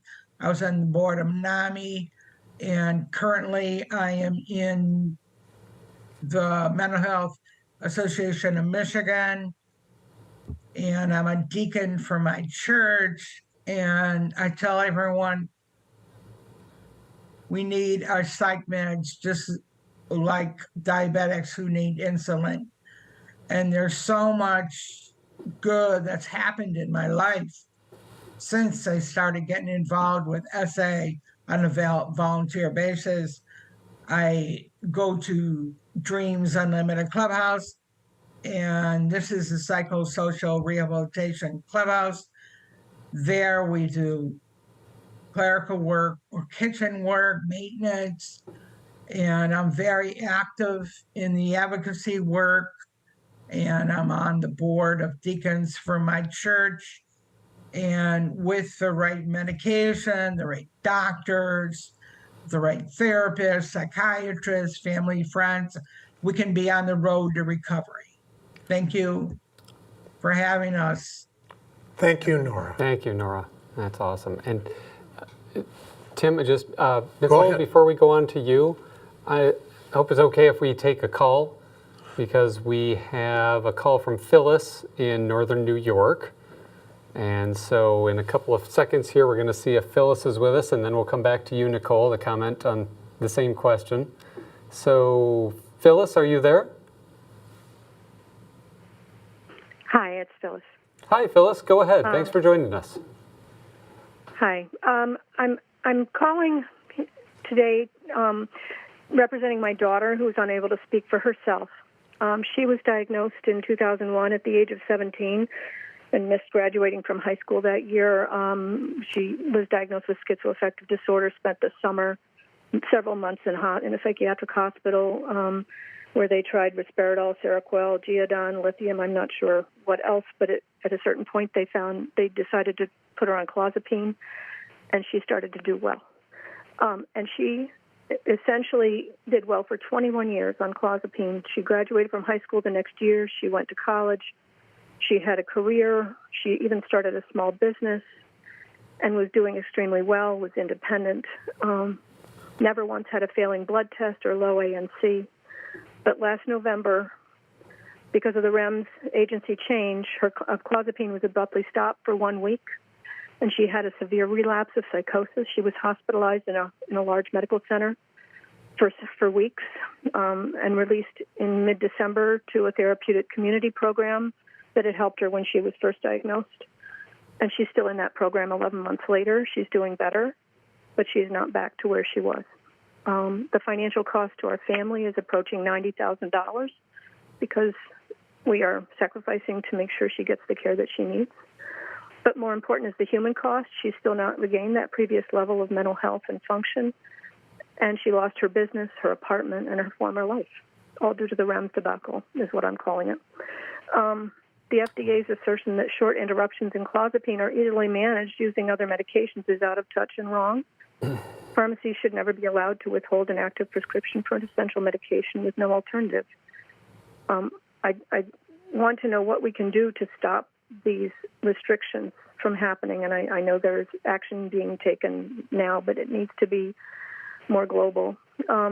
Yes. Why were these entities given more control over my daughter's life and health? And please fix these outdated REMS that are causing more problems than they solve and restricting the access to this medication that has been wonderful. And I'm hoping my son, whom I spoke with about earlier, who's incarcerated, might actually at some point get clozapine and be able to do it well. Yes, Phyllis, thank you for calling us back, as you said that you would, and telling us that story too. That's very powerful. Again, and yes, I think that your struggle is kind of becoming sort of a common one. So thank you for calling again, Phyllis. We appreciate that. Yes, and I think we'll have additional discussion about individual medications later. We want to be sure we still concentrate on positive effects now. We respect that Phyllis's comments will go to the heart of the next question, which is about any complications that folks have experienced directly or indirectly. And that's interesting that she talked about the success, and then there was the extreme negative, and now they're reaching that balance again. And that's exactly what we want to hear from people, yeah. Yeah, and it does come back to the question of risks and benefits and how does one balance that for individuals, for populations. It's not an easy question. Yeah. And Nicole, can we come back to you as a caretaker, caregiver, and someone who can elaborate on that experience and the therapies and the journeys you've been through? Sure. You ready for me now? You bet. Okay. All right. Well, actually, it was good timing because there was somebody out there making a lot of noise outside my window. So anyways, thank you for having me here today. I am Nicole. I'm based in the Washington, D.C. area in Virginia. I am a caretaker. I have a 25-year-old daughter who unfortunately struggles with schizoaffective disorder. What I want you to know about my daughter is she graduated from college 3 years ago, top of her class from the University of Edinburgh, ready to light the world on fire. And all of a sudden, it was like this cloud started enveloping her. And within about 6 months of graduation, it started to make itself known through delusions. She has, unfortunately, when I brought her home back to Virginia, and our mental health care system here is broken on so many levels, which we won't get into today. But I will start with the fact that in the past year, when the delusions and the hallucinations and the voices have just taken over her world, to get her out of her room for 5 minutes to even eat dinner has been a spectacular win for the day. This is a girl who 3 years ago was going to light the world on fire, who now today can barely leave her room. She's gained easily 50 pounds. She shaved her head this summer because the voices told her to. She's been cutting herself because the voices told her to. This is my bright, beautiful, intelligent, articulate, amazing child that has been succumbed by this disease. This past year, I have called not 5, not 10, not 20, I have called 40 psychiatrists in the DC area to find someone who will prescribe clozapine. She's been through 3 antipsychotics this year alone. None of them touch her positive or even negative symptoms. And I have the doctor saying, well, let's just put her on an injectable because that'll solve the problem. I've had a doctor say to me, oh, you know what, this is probably as good as it's ever going to get. This is my bright, beautiful, wonderful child who cannot leave her room. I can't get her to a doctor's office for blood work, for an exam, for anything. She has anosognosia as well. She doesn't think she's sick. She thinks she is 2 thumbs up. I have lost my child to this disease, and I am desperate to get her on clozapine. 40 psychiatrists. I've called my insurance company. I've called her medical doctor to see if they know of anyone. I have called friends. I've gone through networks. I've gone through everybody. Right now, it appears the only way I can get her on this medication is if we potentially fly across the country and move to another state where there might be a doctor who can do this. I am a single mother. I have another child, and yet I'm going to do whatever it takes to get her on this medication, because right now I do not accept this is as good as it's going to get for my baby. And I am here to learn, and I'm here to share my story. But as a caregiver, it breaks my heart every single day to watch my child, who was just everything, who now can barely leave her room every day. Wow, Nicole, thank you so much. I could tell right there, I mean, that's a lot of strength to tell that, and your composure. So, and yet still what we hear from a lot of people, right, Tim? Indeed, and it's, how do we look at the overall benefits from any and all of the medications and talk about what some of the structural impediments may be, and also looking at the risks associated with the medical aspects. And it's that balance, again, for the individual and for populations, that there's so many uncertainties, it makes it really tough. So we appreciate and value what you've shared, and understand it's been incredibly frustrating and life-altering. Mm-hmm. Let's go back to talk about, do we have other comments to bring up at this point about some of the favorable aspects of various therapeutic approaches? Well, let's see here. How about we go back to Sandy? So Sandy, could you speak to if you previously used any different treatment approaches? What led you to change what you used to do into what's going on today? Yes. So for me, for about 10 years, I bounced around with work. I bounced around with medications. I bounced around with side effects. It seemed like nothing would ever work. And like I mentioned, in 2008, I got diagnosed with schizophrenia instead of bipolar disorder. I think that was a big change. And then, going on the clozapine in 2010, made a really big difference. I think somebody had said earlier that if you miss a diagnosis on the recorded videos, if you even miss one, it completely messes you up. And I definitely understand that. And making sure I take my medications, do therapy. They have like a box. It's a monthly box where you can count out all your pills for the month. And that kind of helped me too, instead of relying on the weekly. So I didn't have to deal with the grueling task of counting out my medicine. Thank you for that. And other thoughts, comments? Yes, Davey. Yeah, absolutely. Making sure that the medication is taken every single day. I wasn't on clozapine and lithium until May of 2021, and I've been on that since then. But before then, I was like many others, was cycling through different medication, and as a result of the side effects and the lack of tapering down on the delusions and hallucinations, I was also cycling in and out of inpatient treatment. And I think that the importance of taking the medication is taking it in and of itself every single day, but also knowing that even if I am better, like I have been better for better half of a year now, and being able to serve with NAMI and volunteer leadership roles, that I still need to take it to keep on being better and to maintain that baseline, regardless, because there's many people that in my life that I've spoken to who've taken the medication, gotten well, and then because they felt better, stopped the medication, and then immediately relapsed. So I think understanding that, but also being open to new approaches. And the most important part of medication is removing hallucinations and delusions, because those two elements create the most debilitating part of the illness, in that it creates a reality that you constantly have to question whether or not the experience is true or it's simply a byproduct of the mind and of the disease. And so removing both the psychosis and the hallucinations, some of the other side effects like the drowsiness and the weight gain and stuff are, I would say in my own experience, are relatively less important than removing the psychosis, which comes from the delusions and the hallucinations, because the debilitating part comes in with the questioning the nature of reality itself, which creates a lot of confusion and also a lot of heartache and confusion, frankly, for the individual as well as the family and any caregivers and within the immediate circle. Yeah, excellent point. Yeah, there's no question that numerous agents can be effective, but none of them can be effective if they're not taken.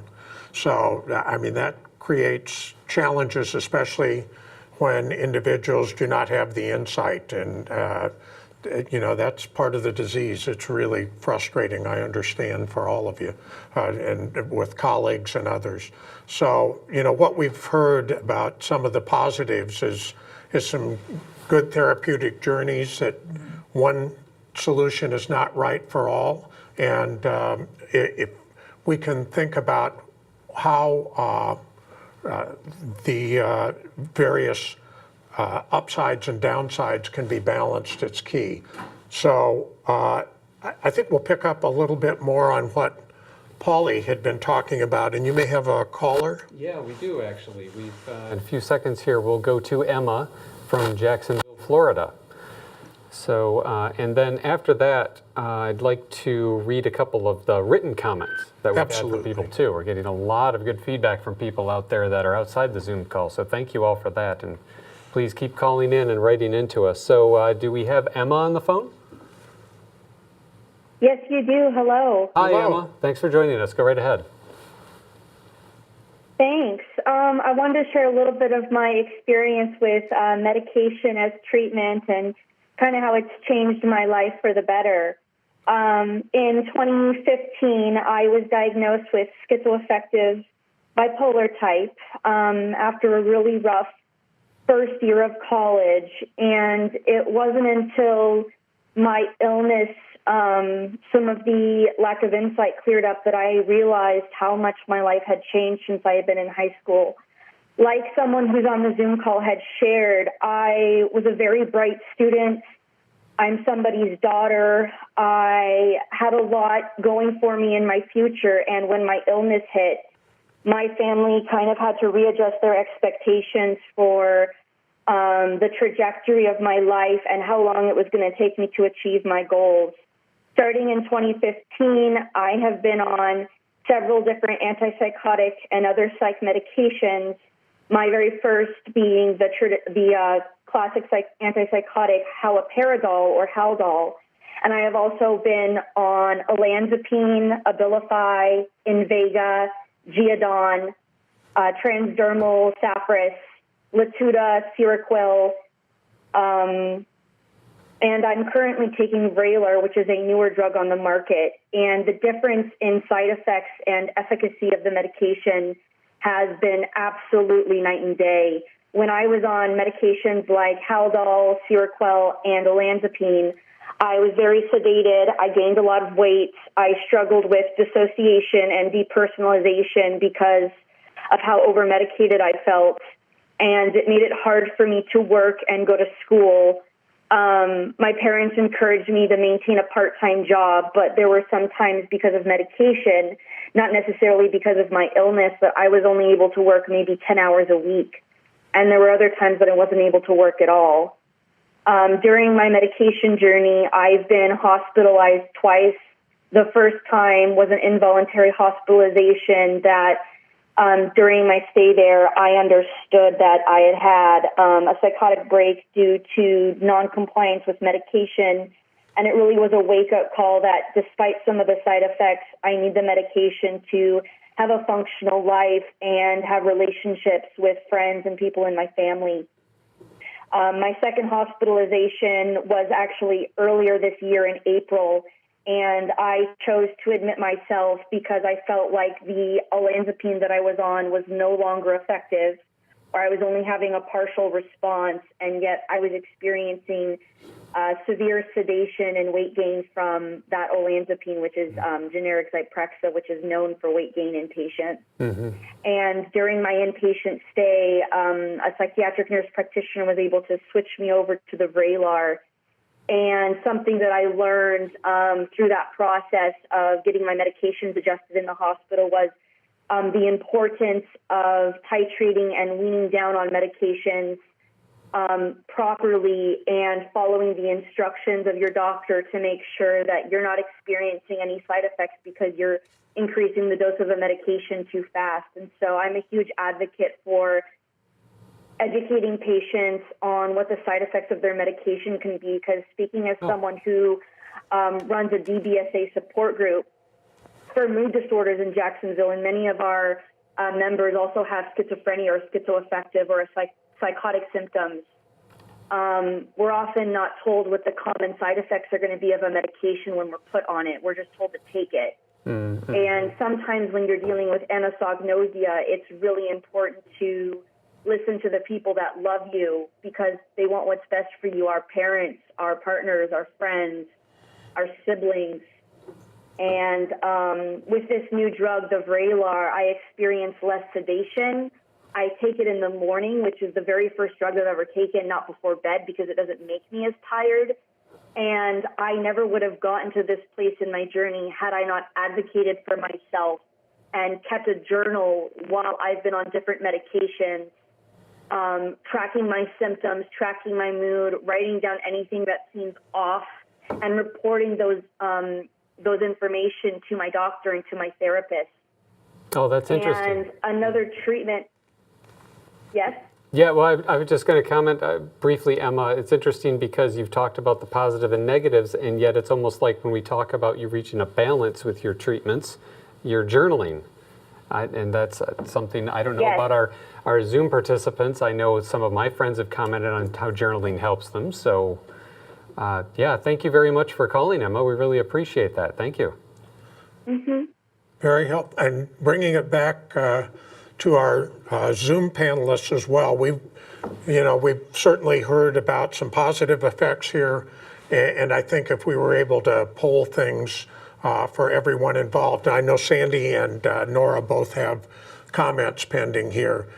Just to keep in perspective that there have been incredible success stories with many of the atypicals. Every individual is unique in terms of their response, and that's why more options are needed for benefit risk. So the development of those, there are folks who have failed any given therapy, and it's just finding that right one, as we've heard from several of you already. So just keeping that in perspective, not one right answer for all. Sounds very similar to what we see in the oncology space and otherwise. So tailored therapy. And Sandy, let me ask you to go first, and then Nora. Right. So I just wanted to add, since Emma was talking about journaling, I just wanted to throw out there that there's a free app that SNPAA has partnered with another company.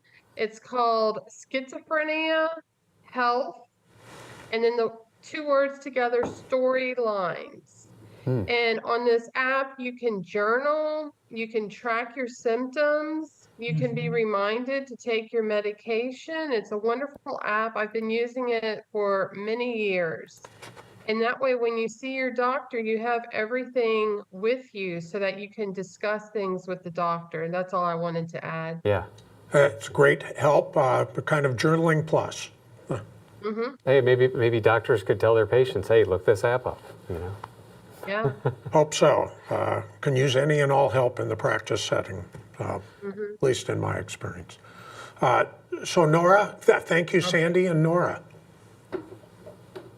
In 1995, I started being a group leader for Schizophrenia Alliance, and I've been doing that every week, sometimes 3 times a week, whatever. And I tell everyone that this is so important for recovery, taking your meds as prescribed. by the doctor, taking care of yourself. Also, there's a lot of side effects to the psychiatric drugs. And this is why Cogentin was started. Cogentin is a very good side effect drug to be taken for side effects. Weight gain, drooling, it's low energy. This is why we have to take Cogentin with our psych meds. Okay, thank you, Nora. I think in a minute, maybe we should go to another polling question. I do have a couple more written comments that I'd like to have us all to hear. Some people who've written in. First of all, we've got Sarah from New Jersey. And Sarah says, out of all my symptoms, I'd say the ones that affect me the most are the voices. If the meds help to quiet them, I can feel them pinch and poke at me. And then we have Angela writing in from North Richland Hills, Texas. Even with treatment, breakthrough symptoms like hearing voices still remain. How do you deal with intrusive thoughts on a daily basis while having to work and try to maintain healthy relationships? And then there's also Linda from Austin, Texas, who says, the medications never fully helped my son and the side effects were atrocious, including massive weight gain, tardive dyskinesia, flat effect, cognitive decline, inability to stay awake during school hours and do his homework. And yeah, it's good to hear those comments from you all, because just like what Sandy and Nora were talking about, taking what we've been talking about today with treatments on the big picture and still trying to draw, find commonalities and things like that. So again, keep those coming. And so, yeah, let's go on to the next polling question. Yeah, let's do that. So thank you everyone for great discussion so far, especially our Zoom panel and also those who have called and volunteered internet comments. So we're going to do this next polling question to help us turn to another topic, treatment access, and we've already touched that to a great degree. Although the FDA's role is to review and approve medical products, and they're not involved in issues like insurance coverage, understanding general access challenges people with schizophrenia face, and understanding that can help us further determine what types of treatments will and won't be most effective for individuals and for groups. So let's turn to this. And again, it's pollev.com/SCZ PFDD. That's a mouthful with no vowels. And this question is, have you or your loved one ever stopped taking a medication prescribed to treat your schizophrenia for any of the following reasons? Select all that apply. So again, all. An A is medication regimen was too complicated. B, did not treat symptoms. C, caused me or loved one to feel flat. D, caused weight gain. E, caused movement disorders such as tremor, stiffness, or agitation. F, caused sexual problems. G, prompted loss of menstrual period. H, caused breast lactation. I, other, not listed. And J, no, have never stopped taking a medication for any of these reasons. And again, yes, select any of these options that you feel apply to you or your loved one who you care for. Except J, of course, because those have been... Well, I mean, yeah, we have some people picking J, though, says, yeah, that's wonderful to see. The 5% of the respondents so far have never stopped taking a medication for any of all those anything reasons that's listed there. Yeah. So that's reassuring that some have remarkable success, but for the majority, it can be a challenging therapeutic journey. And as we've heard, I mean, I thought listening to all of your comments, especially from the panel, it sounded like climbing out Mount Everest barefooted. Really tough climb. So understanding what can be done to bring additional options available that attack those positive and negative symptoms and reduce side effects would be highly desirable. I wonder if, like hearing in our first Zoom panel, there was someone who had mentioned that they had it seemed like they were keeping on their medication no matter what, and that's good to hear about, because perhaps that's because they reached balance, going through positive and negative, and then coming out with a good balance in the end. So good to see that we have still respondents there, a significant enough number to show up there for people who've never stopped taking. But we've got did not treat symptoms as the highest one at 20%, and that's huge. Yeah, and I think we'll just take a moment to digress to talk a little bit about the clozapine issue.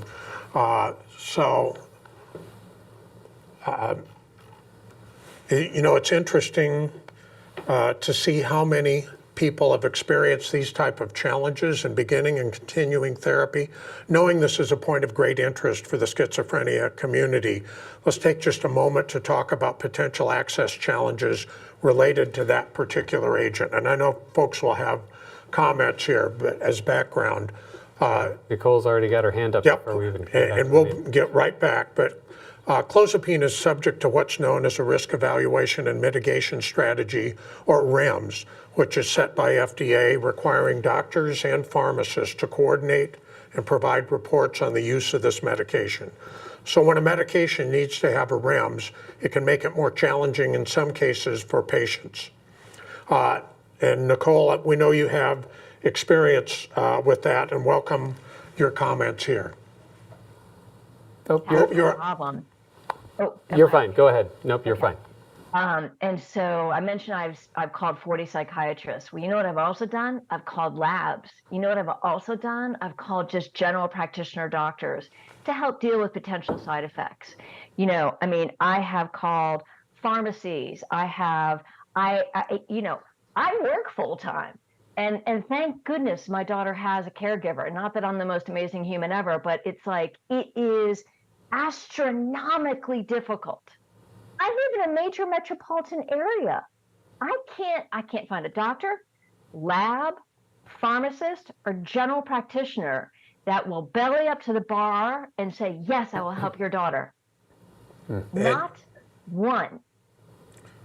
And that's disconcerting, thinking of the professional oaths many of us have taken. It's a burdensome challenge, and I'm not sure there's any great answer other than acknowledging a REMS is usually for, and in this case, definitely for a side effect that is detectable, potentially preventable, and increasingly serious. And so how do you counterbalance that with individuals who may be treatment refractory for other things? And again, that's recognizing for the people who are not treatment refractory, there's lots of other good answers there.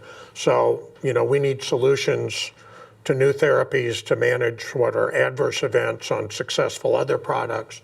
And we know that FDA has declared a reconsideration of this area, and it's suspending what they call enforcement discretion, or creating enforcement discretion, meaning that they're looking at how to make things more workable. It's a real dilemma. It's caught between a rock and a hard place, as many would say. Lots of rocks on the Everest climb. Say, Nicole, is there any other medication besides the clozapine that you would say came close at all? Is there anything you could comment on that might have, or any treatment in general that may have come close? Any experience? So I'm going to apologize. There's some monster noise outside my building. Oh, there we go. It's gone.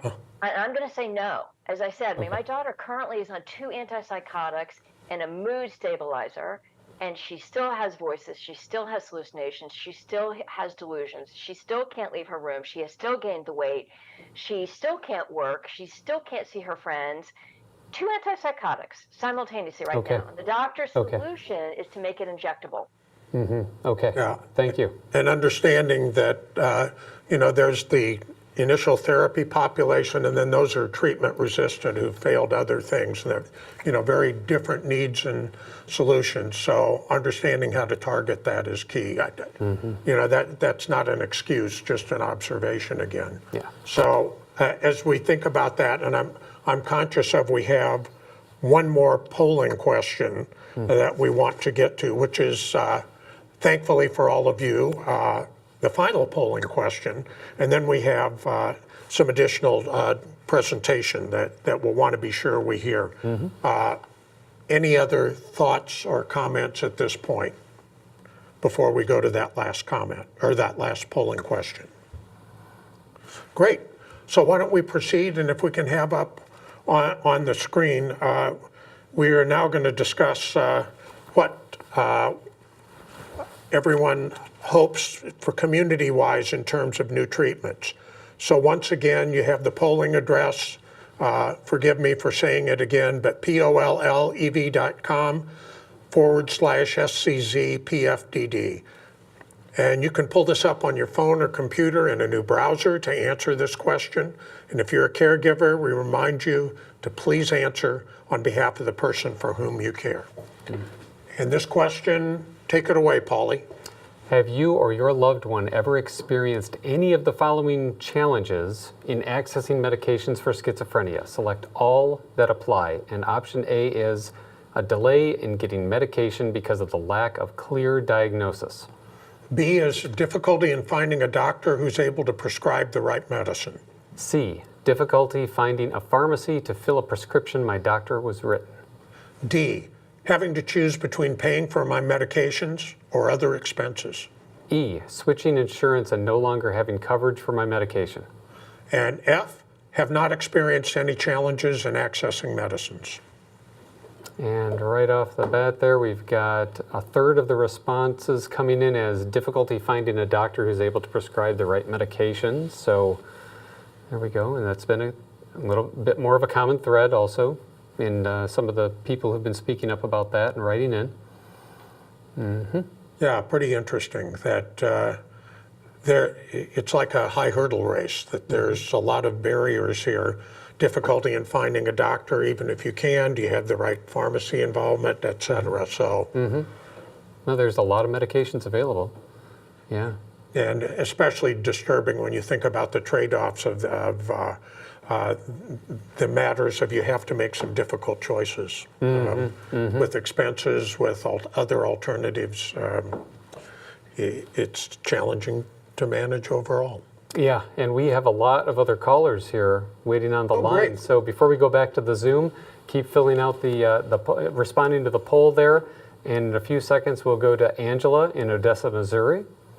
So again, the website is pollev.com/SCZPFDD. And Angela, are you there? Hello. Hi, Angela. Welcome to the program. Go ahead and speak. Okay. So my son, Michael Brisbane, had a video recording that you showed earlier in the program. Oh. And I would just like to address a comment that Dr. Fisher made at the beginning of the program when he said that there are currently no medications that address the negative symptoms or the cognitive deficits that occur in schizophrenia. And I would like to say that I would agree with that, with the exception of clozapine.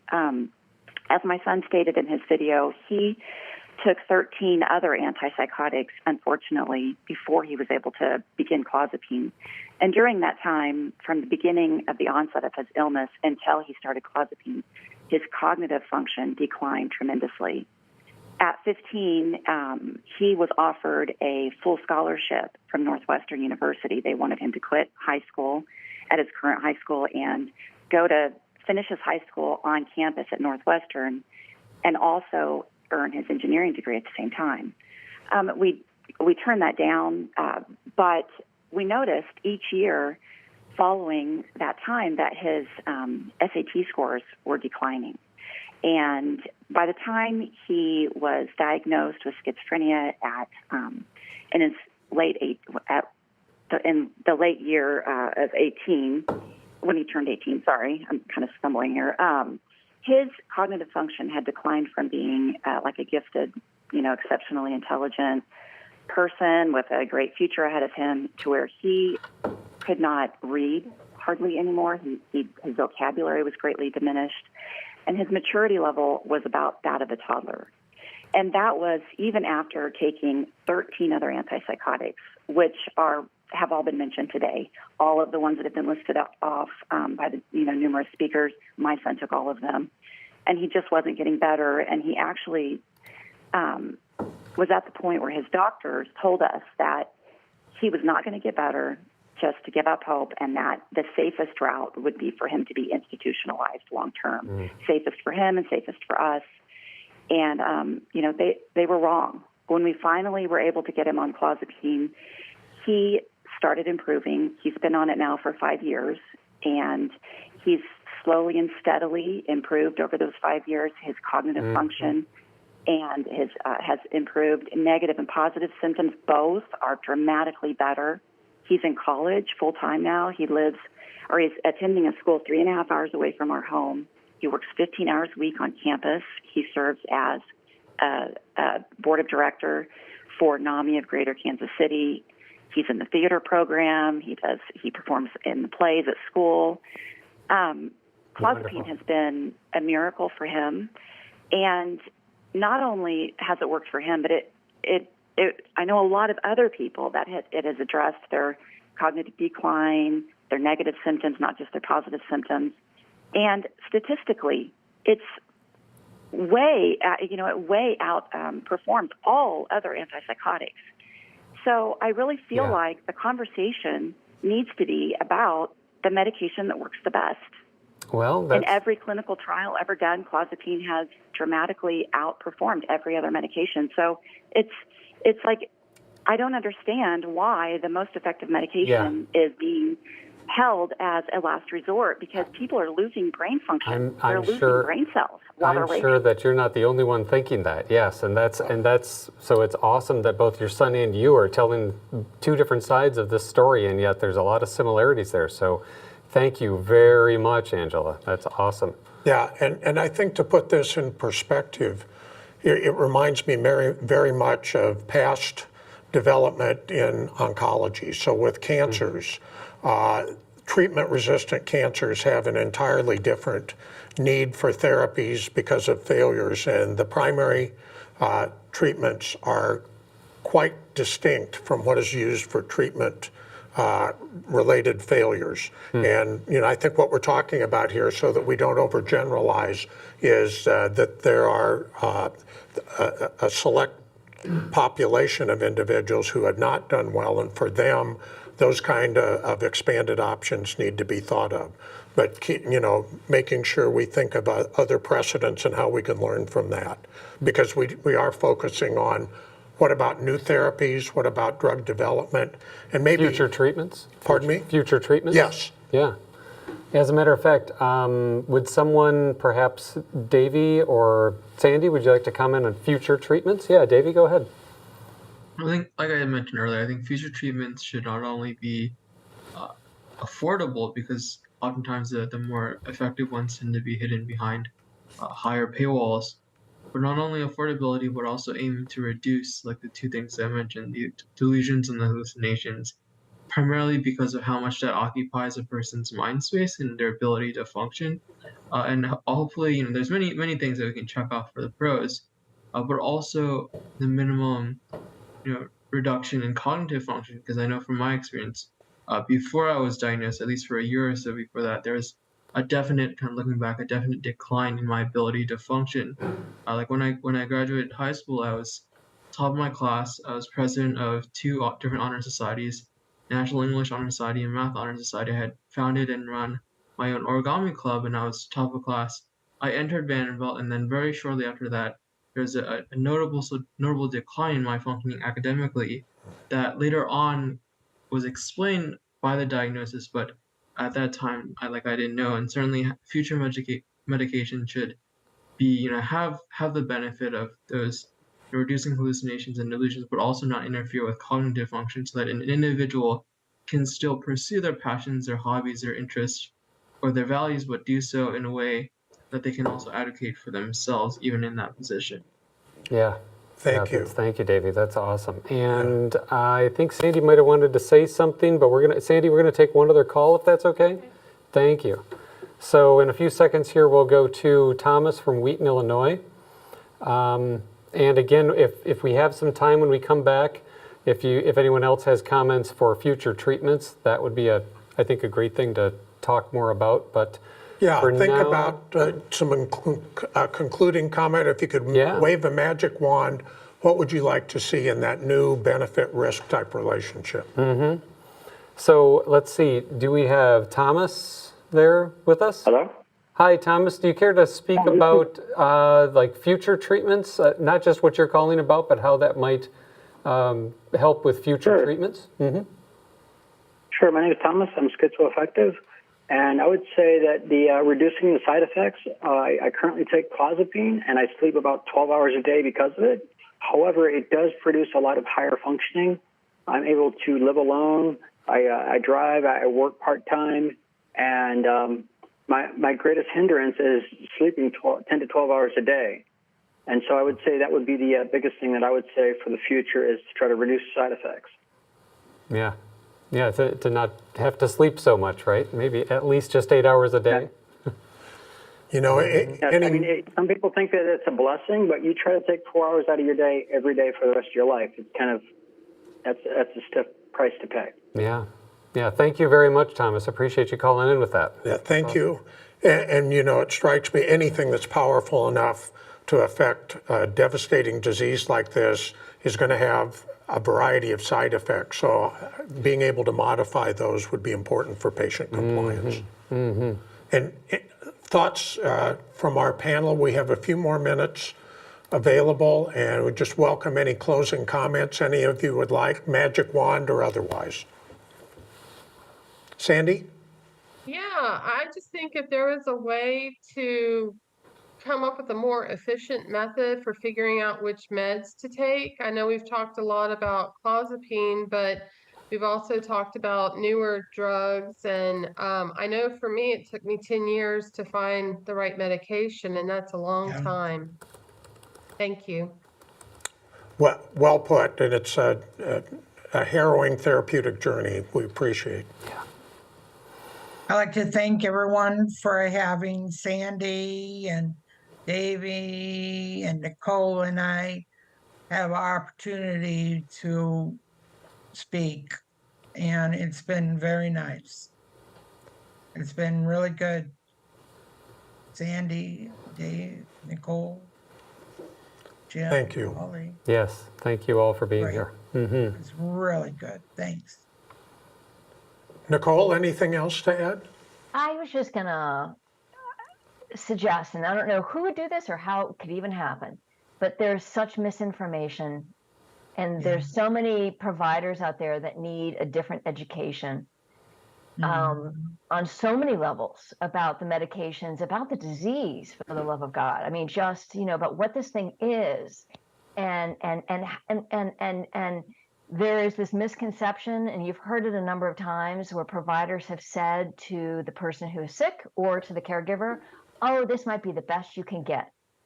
And I just, like, you would never say that to a cancer patient, right? Like, well, you're going to have cancer for the rest of your life. Like, no, like, that's just not acceptable. And I feel like it's the same. So I feel like education is one of those other things that I wish somehow there could be more of in this space. Yeah. Well, thank you. Actually, you're all doing that right now. That's right. Because there are several hundred people online who are watching and listening to your comments. And the first step towards solution of a problem is always awareness, to understand what the characteristics are, and then how we can begin to collaborate to work through those kind of problems. So you are contributing to so much that way, and should feel very good about the contributions you've made. Yes. And if you have anything else you'd like to add, most definitely, you all can write in comments too if you'd like. It's all being collected for the next 30 days, right? Indeed. 30 days from today will be the deadline for filling it out. So with that. I got a question. Yeah, Nora, final comment. Yes. Advocacy is very important, and everyone must advocate for mental illness. There's so much stigma out there. Joanne Verbanek, founder of Schizophrenics Anonymous, had said that stigma is harder than the illness, whether it is a family member that does not understand. Well put. We need to go from anonymous to unanimous in terms of support, I think. Very good. So with that, I want to say thank you everyone who's contributed today through our panels, this panel especially. So Sandy, Nicole, Davey, Nora, wonderful. Thank you for sharing so much and to do that openly and with the intent of helping to raise all of our knowledge and awareness. And also those of you who are on live discussion, the calls, as well as the written remarks. If you were not able to get through on the phone and still have something that you'd like to share, remember, as Paulie just said, that you can send in written remarks for the next 30 days. You can do that in the form just below on the player, and we'll be incorporating all of this feedback into the Voice of the Patient report that'll be published in a few months. So, before we wrap up, and thank you again to the Zoom panel, really super, and best wishes to you all. And before we wrap up, I'm going to invite one more speaker to join us. Terry Frangiosa, a board member at Schizophrenia and Psychosis Action Alliance, is going to present some of the data from the pre-meeting survey that many of you completed. And some of that data is going to be used as an important complement to the input we got during the meeting today. And you'll also see a summary of that in the Voice of the Patient report. So Terry, turning things over to you with great thanks. I'm pleased to present the findings from our patient-focused drug development survey to you. I want to thank the respondents for sharing personal and at times painful truths. I'm presenting some highlights here with more substantial publications to follow. I'll start by reviewing the survey background and methodology. This survey was prepared to inform this meeting by gaining perspectives about schizophrenia, day-to-day living, and what individuals with schizophrenia want from treatment. We asked people living with a schizophrenia diagnosis and caregivers to complete the survey. The design was a combination of multiple choice, ranking, and open-ended questions. Both groups of key stakeholders reviewed the questions. This survey was fielded August 9th through September 26th, 2022. We received 206 survey responses. 78 were self-completed by a diagnosed individual, and 128 were completed by caregivers. While we sought broad and diverse participation, our final sample largely identified as white.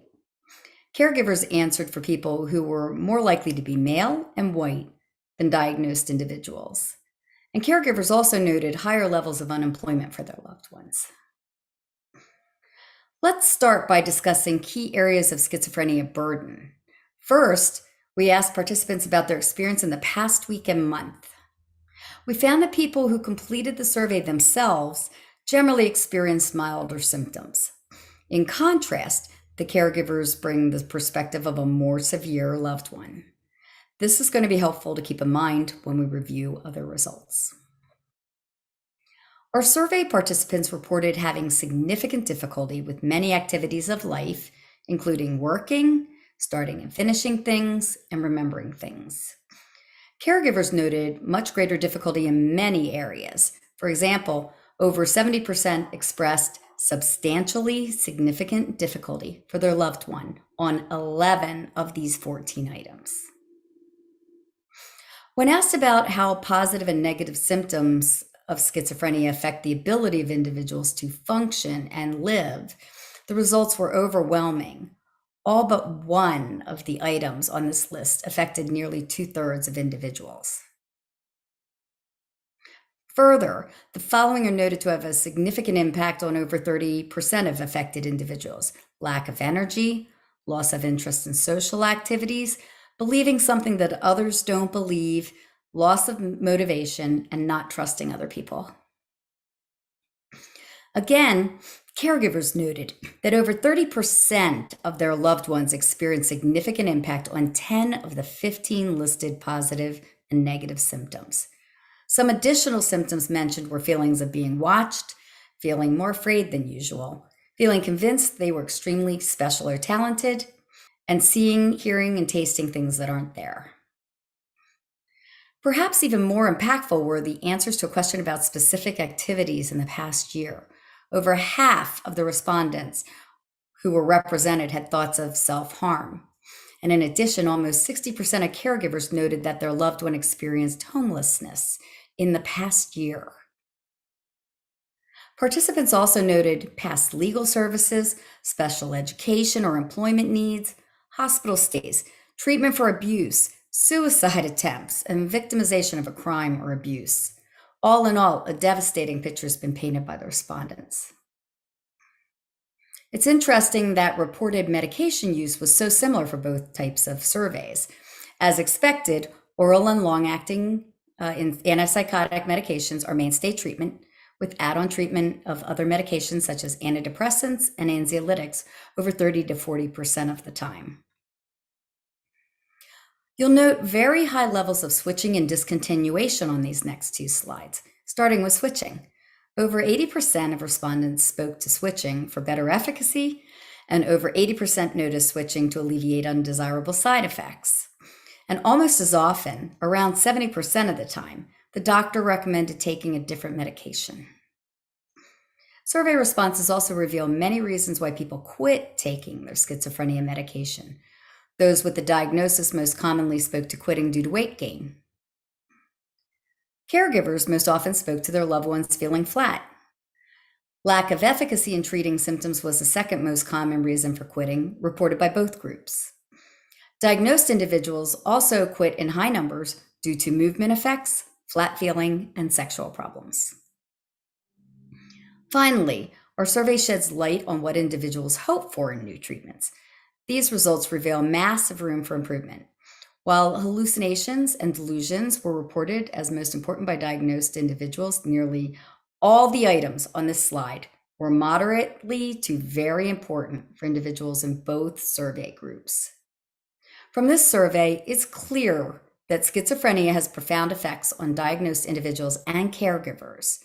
And while there are a number of drug treatments available today, the findings illustrate that current drugs are far from adequate and significant progress is needed.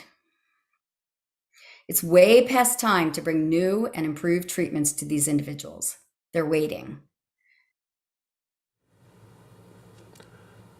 Thank you, Terry, and thank you everyone who participated in the meeting or tuned in to hear the remarkable stories of many individuals who spoke today, the many individuals who shared openly and in a moving fashion. This has been an incredible day of hearing personal insights to help us all better understand schizophrenia and its impact. And to just reflect, when we talked about words that began with the letter P, we heard from panels, polling, participating persons on Zoom, phone-ins and posts, all those things culminating in powerful perspectives from people with schizophrenia.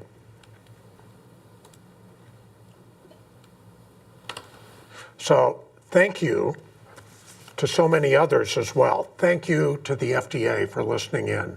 We hope the information you heard today will be useful as you consider future prospective therapies for schizophrenia. Understanding we heard reflections on unmet needs, what kind of benefit expectations and what kind of risk tolerances may be appropriate. Special thanks to Dr. Bernard Fisher from the Division of Psychiatry, who spoke earlier today about the importance of patient-focused drug development meetings. And thank you to our speakers, Dr. Keshavan, Mary Palafox, Terry Frangioso. We're so grateful for the work you and your colleagues do every day to help people with schizophrenia. A special thanks to our partner organizations. This meeting would not have happened without you. Thank you to all of our sponsors who helped make this meeting a reality, the co-sponsoring organizations and those who otherwise also contributed. Very important. And we are all in this battle together. Mm-hmm. Yes, yeah, well said, Tim. And thank you most of all to my fellow members of the schizophrenia community, for all of you who told your stories here, the caregivers who told your stories, shared your experiences. It takes an enormous amount of strength to come here in an open public forum. This discussion has been something that actually I'm relatively new to, and it's been amazing to know that there has been so much already done here by the FDA and others, and so many of you who've come before to speak publicly. And as we talked about in the end of the last Zoom there, the more we talk about this, the more we get out and share our experiences, the more powerful this will be, and the stronger we can all be together. So from my heart to yours, thank you. And just in closing, a video of today's program will be available on demand immediately after we conclude, and at the same link you're now at. The form to submit comments for the report is open for another 30 days. Please consider submitting additional comments which will be added to our Voice of the Patient report, again, which will be shared with FDA and publicly to any who may have interest. Thank you again and again for all of you who contributed your thoughts and your treasured remarks and insights. Thank you to all of you who viewed, and it was a privilege for Polly and me to be a part of this meeting. So thank you, and Polly, all good. All good. Stay well, all.